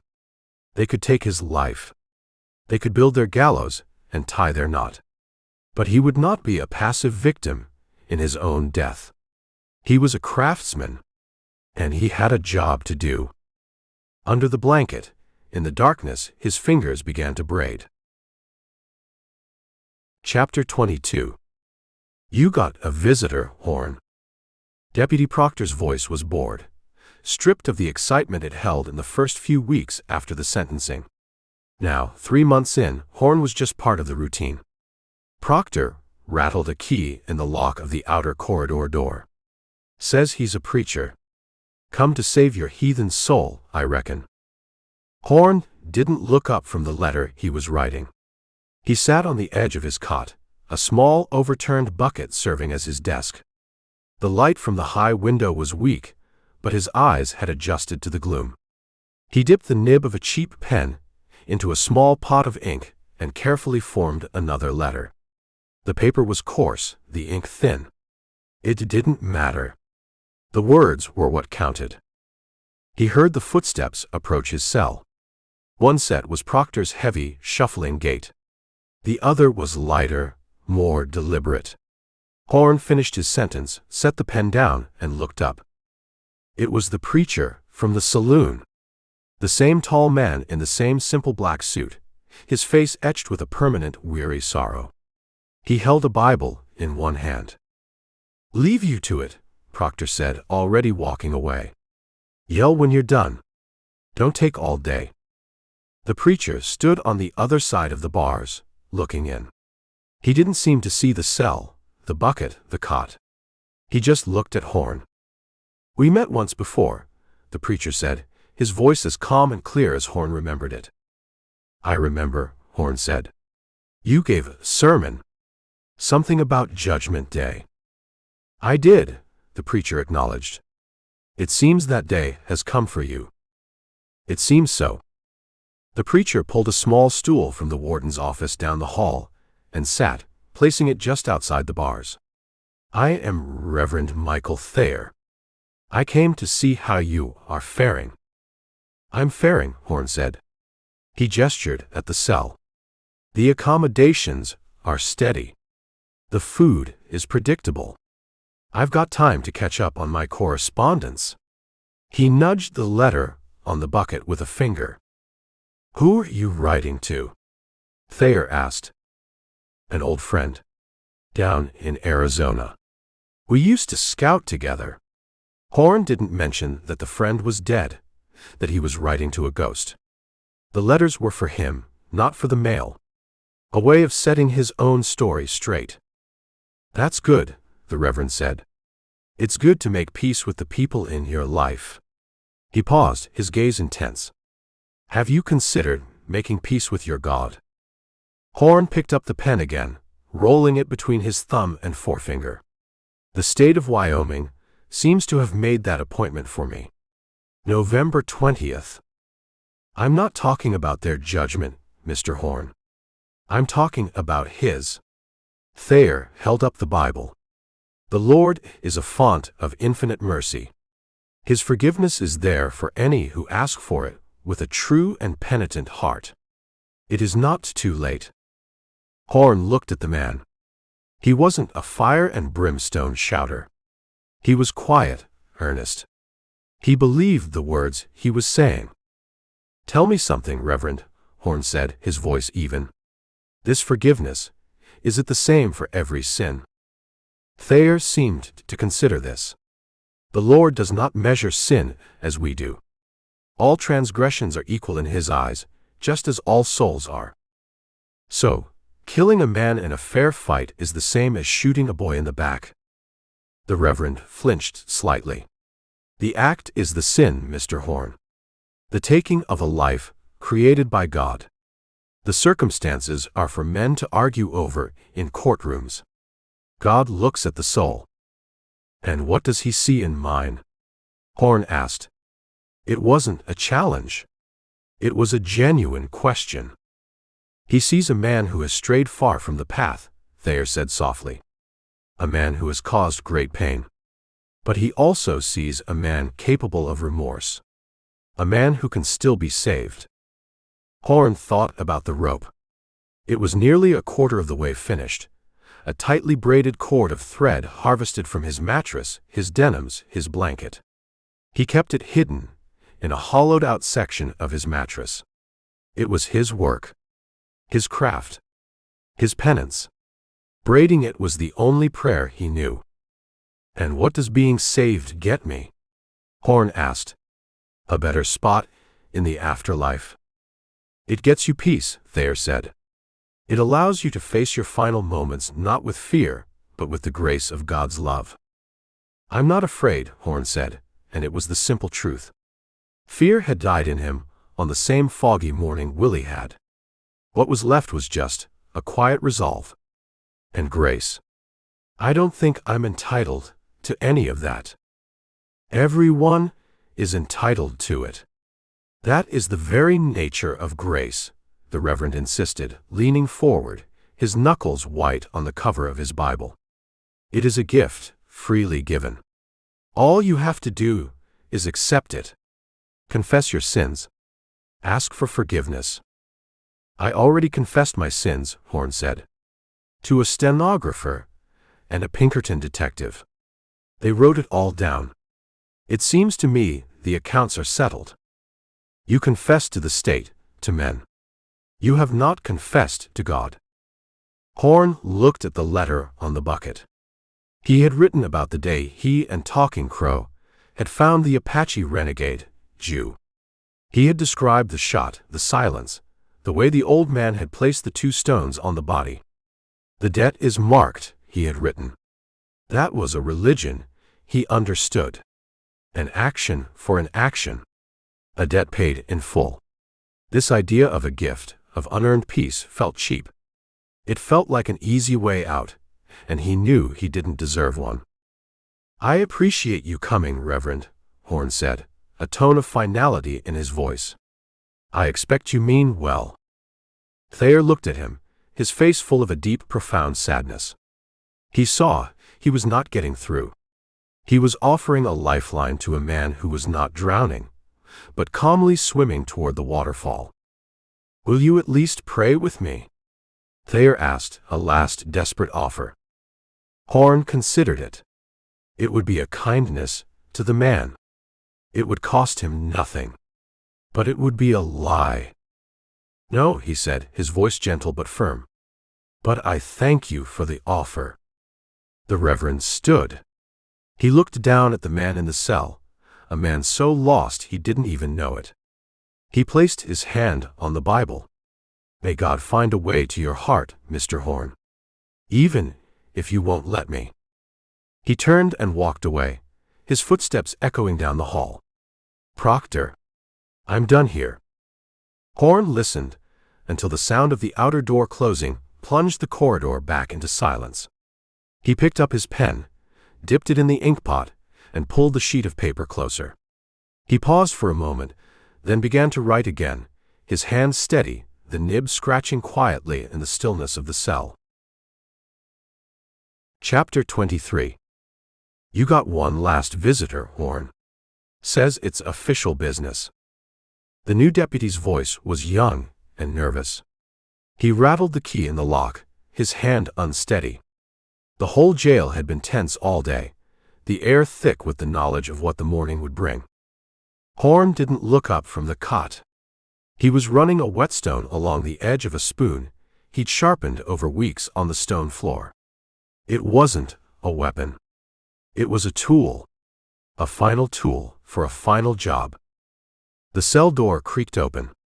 The footsteps that approached were not the deputy's. They were quiet, measured. Horn knew them without looking. He set the spoon down on the cot and turned. Joe LaFers stood there, holding his hat in his hands. He wasn't wearing his city suit. He was dressed in simple, practical clothes, like a man on a long ride. He looked tired. "Evening, Tom," LaFers said. "Detective." Horn nodded toward the deputy's stool, which was still just outside the bars. "Have a seat." LaFers sat. The deputy lingered for a moment, then retreated down the hall, leaving them in the relative privacy of the dim corridor light. "Came to see if you needed anything," LaFers said. "A drink? A cigar?" "I'm past all that," Horn said. He looked at the detective. The animosity from their last meeting was gone. The hunter and the hunted were gone. All that was left were two men at the end of a long, hard trail. "You didn't come here to offer me a cigar, LaFers." "No," LaFers admitted. "I didn't." He was quiet for a moment, turning his hat over in his hands. "I came to ask why." "Why what?" "The confession? The trial? It's all in your stenographer's notebook." "Not that," LaFers said, looking up, his eyes meeting Horn's. "Why you didn't run? When you knew? In the saloon. You knew I had you trapped, but you saw the whole trap, every spring and every wire. A man like you could have made a move. You could have gotten out of that room. Maybe not out of town, but you would have made it bloody. You didn't even try." Horn thought about that. He thought about the exhaustion, the quiet that had settled in him when he finally gave up. "There was nowhere left to run to," he said. "The country's filled up. Too many fences. Too many men like you." "Is that what you think this is about? The changing of the West?" "Isn't it?" Horn countered. "Men like me, we were useful for a time, when the land was wild. Now they want it tame. They want laws and courts and Pinkerton detectives. They don't want ghosts on the ridges anymore. They just want the stories." "And you gave them one hell of a story," LaFers said, a hint of admiration in his voice. "I gave them the truth," Horn said. "They're the ones turning it into a story." They sat in silence for a while, the only sounds the distant drip of a leaky pipe and the faint shouts of men on the street celebrating a night that wasn't their last. "The rope," LaFers said, his voice low. "I saw it. The one the warden's having built. It's a 13-knot hangman's noose. Professional job." Horn nodded. "I expect it is." He looked down at his own hands, at the calluses on his fingertips from months of patient, secret work. A man should take pride in his craft. "That's why I came," LaFers said, leaning forward slightly. "Your craft. Not the killing. The other thing. The tracking. The seeing. I've been a lawman for 20 years. I've tracked bank robbers, train robbers, killers of every stripe. I follow evidence. Footprints, spent cartridges, witnesses. But you follow the land itself. You read it like a book. Where did you learn that?" "From a man who knew the book better than anyone," Horn said. "An Apache scout named Talking Crow. He'd been hunted by the army, then he hunted for the army. He saw both sides." "And he taught you?" "He taught me how to see," Horn corrected him. "He taught me that every living thing leaves a story behind. You just have to be quiet enough to read it." Horn reached under his cot. He pulled out a small, leather-bound notebook, the same kind LaFers used, but this one was worn, the cover softened with age and use. He'd traded 2 weeks' worth of meals for it, and a pen from a sympathetic deputy. "I've been writing it down," Horn said, holding the notebook. "Not my life story. Not the killing. Just the craft. The things he taught me. How to tell the age of a track by the moisture in the dirt. How the birds can tell you where to find water. How to know if a man is lying by the way he shifts his weight from one foot to the other. He pushed the notebook through the bars. I want you to have it. LaFurs looked at the notebook, then at Horn, his face unreadable. Why me? Because you're the only one who'd understand it, Horn said. You're the only one who came close. You tracked me. You read my signs. You saw the button. He gave a small, wry smile. You're a good tracker, LaFurs. You just use different tools. This is a different kind of tool. LaFurs reached out and took the notebook. He held it in his hands. It felt heavier than its weight. It was a man's legacy. The only valuable thing he had left. It was a confession of a different sort, not of his crimes but of his art. LaFurs started, but he didn't know what to say. Thank you seemed wrong. It was more than a gift. It was a trust. There's a chapter in there, Horn said, his voice softer now, about how to find your way in the dark. How to use the stars. How to feel the direction of the wind. He looked toward the high, barred window. Might come in handy for you. LaFurs stood, tucking the notebook carefully into the inside pocket of his coat, placing it over his heart. I'll keep it safe. I know you will, Horn said. The two men looked at each other through the bars, hunter and hunted, two sides of the same coin in a vanishing world. There was a strange, unspoken understanding between them. A mutual respect for a craft well practiced. Good night, Tom, LaFurs said finally. Good night, Detective. LaFurs turned and walked away, his footsteps receding down the corridor. He didn't look back. Horn listened until he was alone again. He sat on his cot for a long time in the silence. Then he reached under his mattress. His fingers found the familiar, coarse texture of his own handiwork. He pulled it out. A 13-foot rope, braided with meticulous care from hundreds of threads, finished with a perfectly tied hangman's noose. His rope. He ran his thumb over the 13 tight wraps of the knot. It was a beautiful, terrible thing. A masterpiece of his own making. He stood up on the cot and reached for the steel beam that ran across the top of his cell. Chapter 23. You got one last visitor, Horn.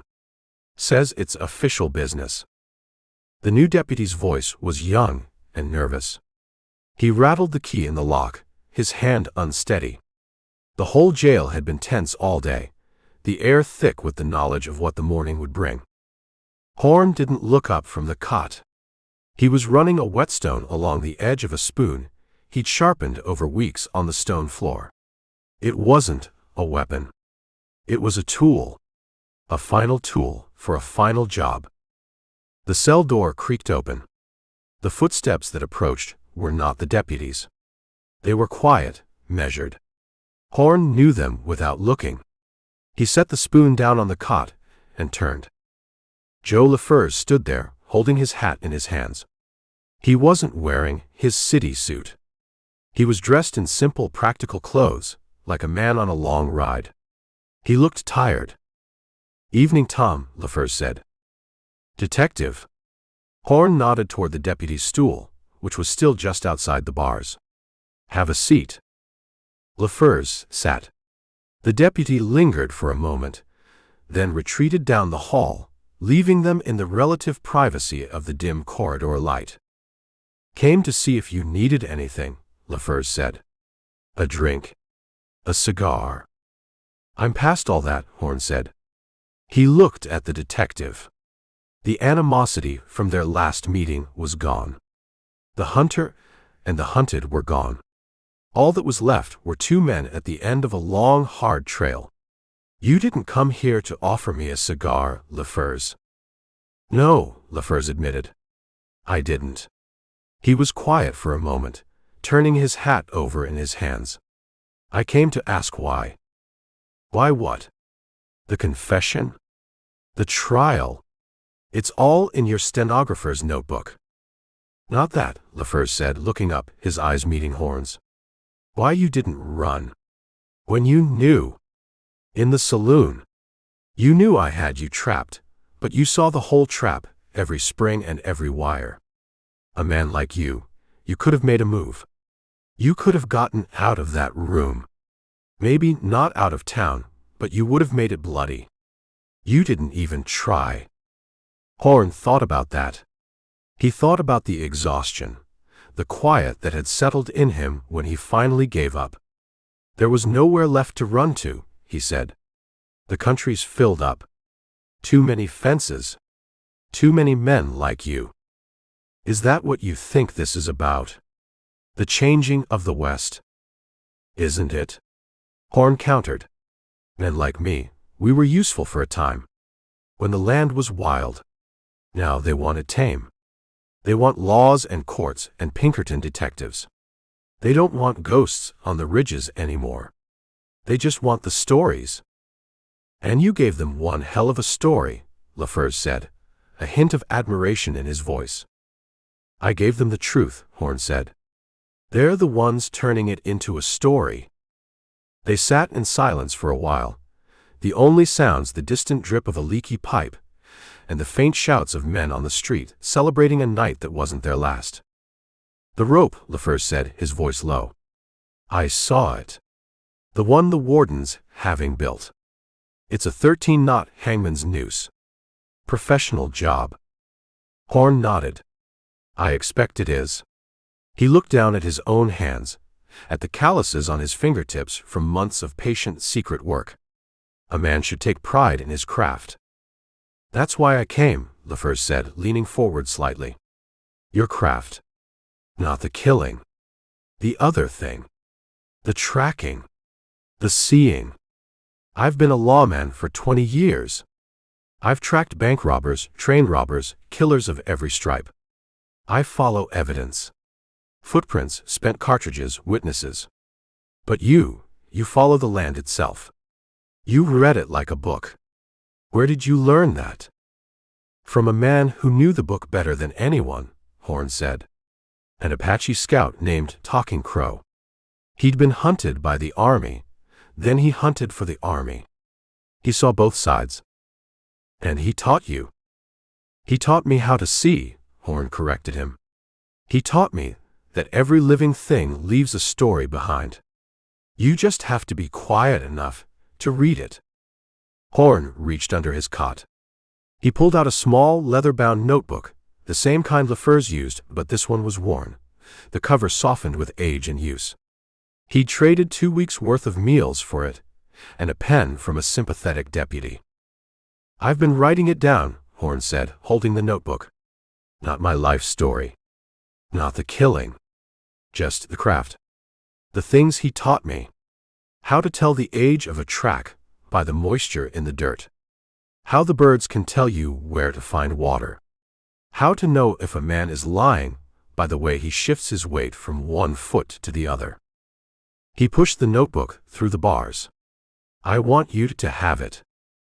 LaFers looked at the notebook, then at Horn, his face unreadable. Why me?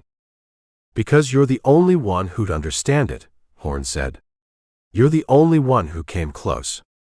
You tracked me. You read my signs. You saw the button. He gave a small, wry smile. You're a good tracker, LaFers. You just use different tools. This is a different kind of tool. LaFers reached out and took the notebook. He held it in his hands. It felt heavier than its weight. It was a man's legacy. The only valuable thing he had left. It was a confession of a different sort, not of his crimes but of his art. LaFers started, but he didn't know what to say. Thank you seemed wrong. It was more than a gift. It was a trust. There's a chapter in there, Horn said, his voice softer now, about how to find your way in the dark. How to use the stars. How to feel the direction of the wind. He looked toward the high, barred window. Might come in handy for you. LaFers stood, tucking the notebook carefully into the inside pocket of his coat, placing it over his heart. I'll keep it safe. I know you will, Horn said. The two men looked at each other through the bars, hunter and hunted, two sides of the same coin in a vanishing world. There was a strange, unspoken understanding between them. A mutual respect for a craft well practiced. "Good night, Tom," LaFers said finally. "Good night, Detective." LaFers turned and walked away, his footsteps receding down the corridor. He didn't look back. Horn listened until he was alone again. He sat on his cot for a long time in the silence. Then he reached under his mattress. His fingers found the familiar, coarse texture of his own handiwork. He pulled it out. A 13-foot rope, braided with meticulous care from hundreds of threads, finished with a perfectly tied hangman's noose. His rope. He ran his thumb over the 13 tight wraps of the knot. It was a beautiful, terrible thing. A masterpiece of his own making. He stood up on the cot and reached for the steel beam that ran across the top of his cell. Chapter 24. "It's time, Tom." The voice belonged to the warden, a portly, balding man named Miller who always looked uncomfortable in his own suit. He stood outside the cell door, flanked by two nervous deputies. There was no rattling of keys. The door was already unlocked. Horn sat on the edge of his cot. He was dressed in a clean, new set of denims. He had shaved that morning, using a straight razor the warden had watched him with, his hand hovering near his pistol the entire time.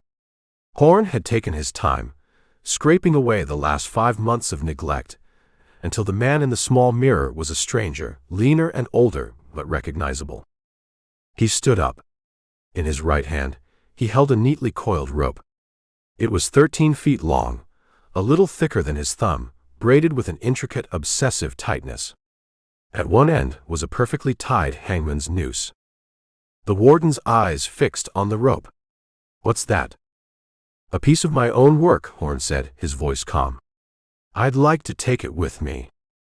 The warden exchanged a look with one of the deputies. "The rules didn't cover this. It's irregular." "The whole thing is irregular," Horn said. "Let's not get particular about the details now." The warden hesitated, then gave a curt nod. "Bring it." They walked out of the cell block, Horn in the middle, the warden in front, the deputies behind. The jail was quiet. The other prisoners, the drunks and the petty thieves, were silent in their cells, their faces pressed to the bars, watching the dead man walk. They didn't take him out the front door. They took him through a back door that opened into the jail yard. The gallows had been built there, a stark, ugly skeleton of new pine against the bright, cold blue of the morning sky. It smelled of fresh sawn wood. About 30 men stood in the yard, the official witnesses. Horn saw them all. He saw Sheriff Brophy, looking pale and sweating in the cool air. He saw John Leary, his lawyer, who looked away as soon as their eyes met. He saw Julian Croft, the reporter, his pencil already flying across his notepad, a look of feverish excitement on his face. He saw Kells Nickel, his face a ruin of grief and hatred. And he saw Joe LaFers. The Pinkerton stood near the back, his hat in his hands, his face impassive. His eyes met Horn's, and in them Horn saw not triumph, but a kind of weary, professional respect. LaFors's gaze dropped to the rope in Horn's hand, and a flicker of understanding passed through his eyes. The warden led Horn up the 13 steps to the platform. Horn's boots were steady on the wood. He walked with the same unhurried calm he had brought to killing. He looked out over the witnesses, past the jail walls to the rooftops of Cheyenne. He could see the mountains in the distance, their peaks already white with the first snows of winter. It was a good day for a long ride. A man in a black suit with a hangdog face stepped forward. The official hangman. He held a thick, state-issued rope. He looked at the rope in Horn's hand, then at the warden. The warden cleared his throat. The condemned has a request. To use his own rope. The hangman looked surprised, then shrugged. It was all the same to him. A rope was a rope. Reverend Thayer stepped forward, his Bible open. "Let us pray for this man's soul." "No, thank you, Reverend," Horn said, his voice quiet but firm. "I'm past praying."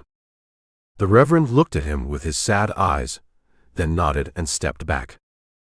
The warden unrolled a scroll. "By the authority of the state of Wyoming, pursuant to the verdict rendered by a jury of your peers." He read the sentence, his voice droning on. Horn didn't listen. He was looking at Kel's nickel. He was looking at the raw, open wound of the man's face. "Hanged by the neck until dead," the warden finished, rolling up the scroll. He turned to Horn. "Do you have any last words?" Horn kept his eyes on Kel's nickel. He thought of the boy. He thought of the fog. He thought of the big wool coat. "The fog was thick," Horn said, his voice carrying clearly in the silent yard. "I should have waited for it to lift." It wasn't an apology. It was a statement of fact. A professional critique of his own last fatal piece of work. It was the only thing he knew how to say. He saw a flicker of confusion in Nickel's eyes, a crack in the wall of his hatred. The hangman stepped forward with a black hood. "I'll not be needing that," Horn said. "I want to see the mountains." The hangman hesitated, then stepped back, dropping the hood to the platform. He took the rope from Horn's hand. He seemed to admire the craftsmanship for a moment, before he slipped the noose over Horn's head. He adjusted it, settling the knot just behind Horn's left ear. It fit perfectly. The hangman stepped back. The warden looked at Horn one last time, then gave a sharp, almost imperceptible nod. The hangman reached for the lever. Chapter 25. This is the place. Far as I can reckon. The man driving the Ford Model T spat a stream of tobacco juice into the dust. "Don't see why any sane person would want to come out here. Nothing but rocks and memories." Joe LaFers didn't answer. He just looked out at the land. It had been 10 years. The country had changed. The road they'd taken from Cheyenne was graded now, and he'd seen 3 automobiles on the way. But out here, where the homestead claims had withered and died, the land was the same. The wind blew just as hard, the sun was just as unforgiving.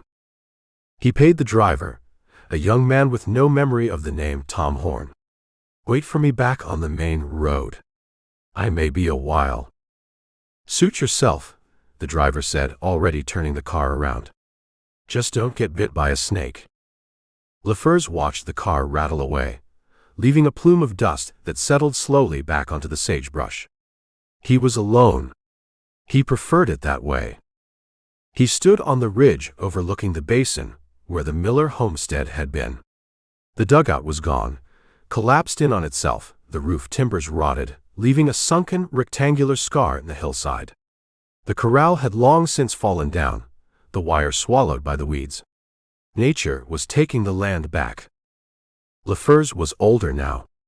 His hair was gray at the temples, and he had a slight limp from a fall he'd taken the previous winter.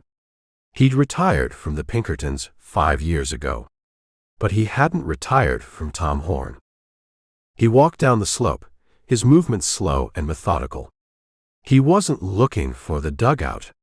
He was looking for the spot where Jim Miller had fallen. He walked to the place where the woodpile had been, his memory of the crime scene still sharp, still clear. He began to search the ground. It took him almost 20 minutes. The grass had grown over, but he knew what he was looking for. And then he saw them. 2 stones. One flat and gray, the other smaller and rounder. They were half buried in the dirt, covered with lichen, but they were there. Just as Horn had left them. A permanent marker on a temporary life. LaFers knelt, his bad knee protesting. He reached out and brushed the dirt from the top stone. He didn't move them. He wouldn't dare. They weren't his to move. They were part of a story he was still trying to read.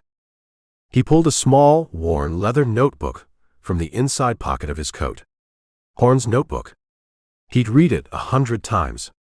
It was filled with Horn's neat, precise handwriting, detailing the craft of tracking.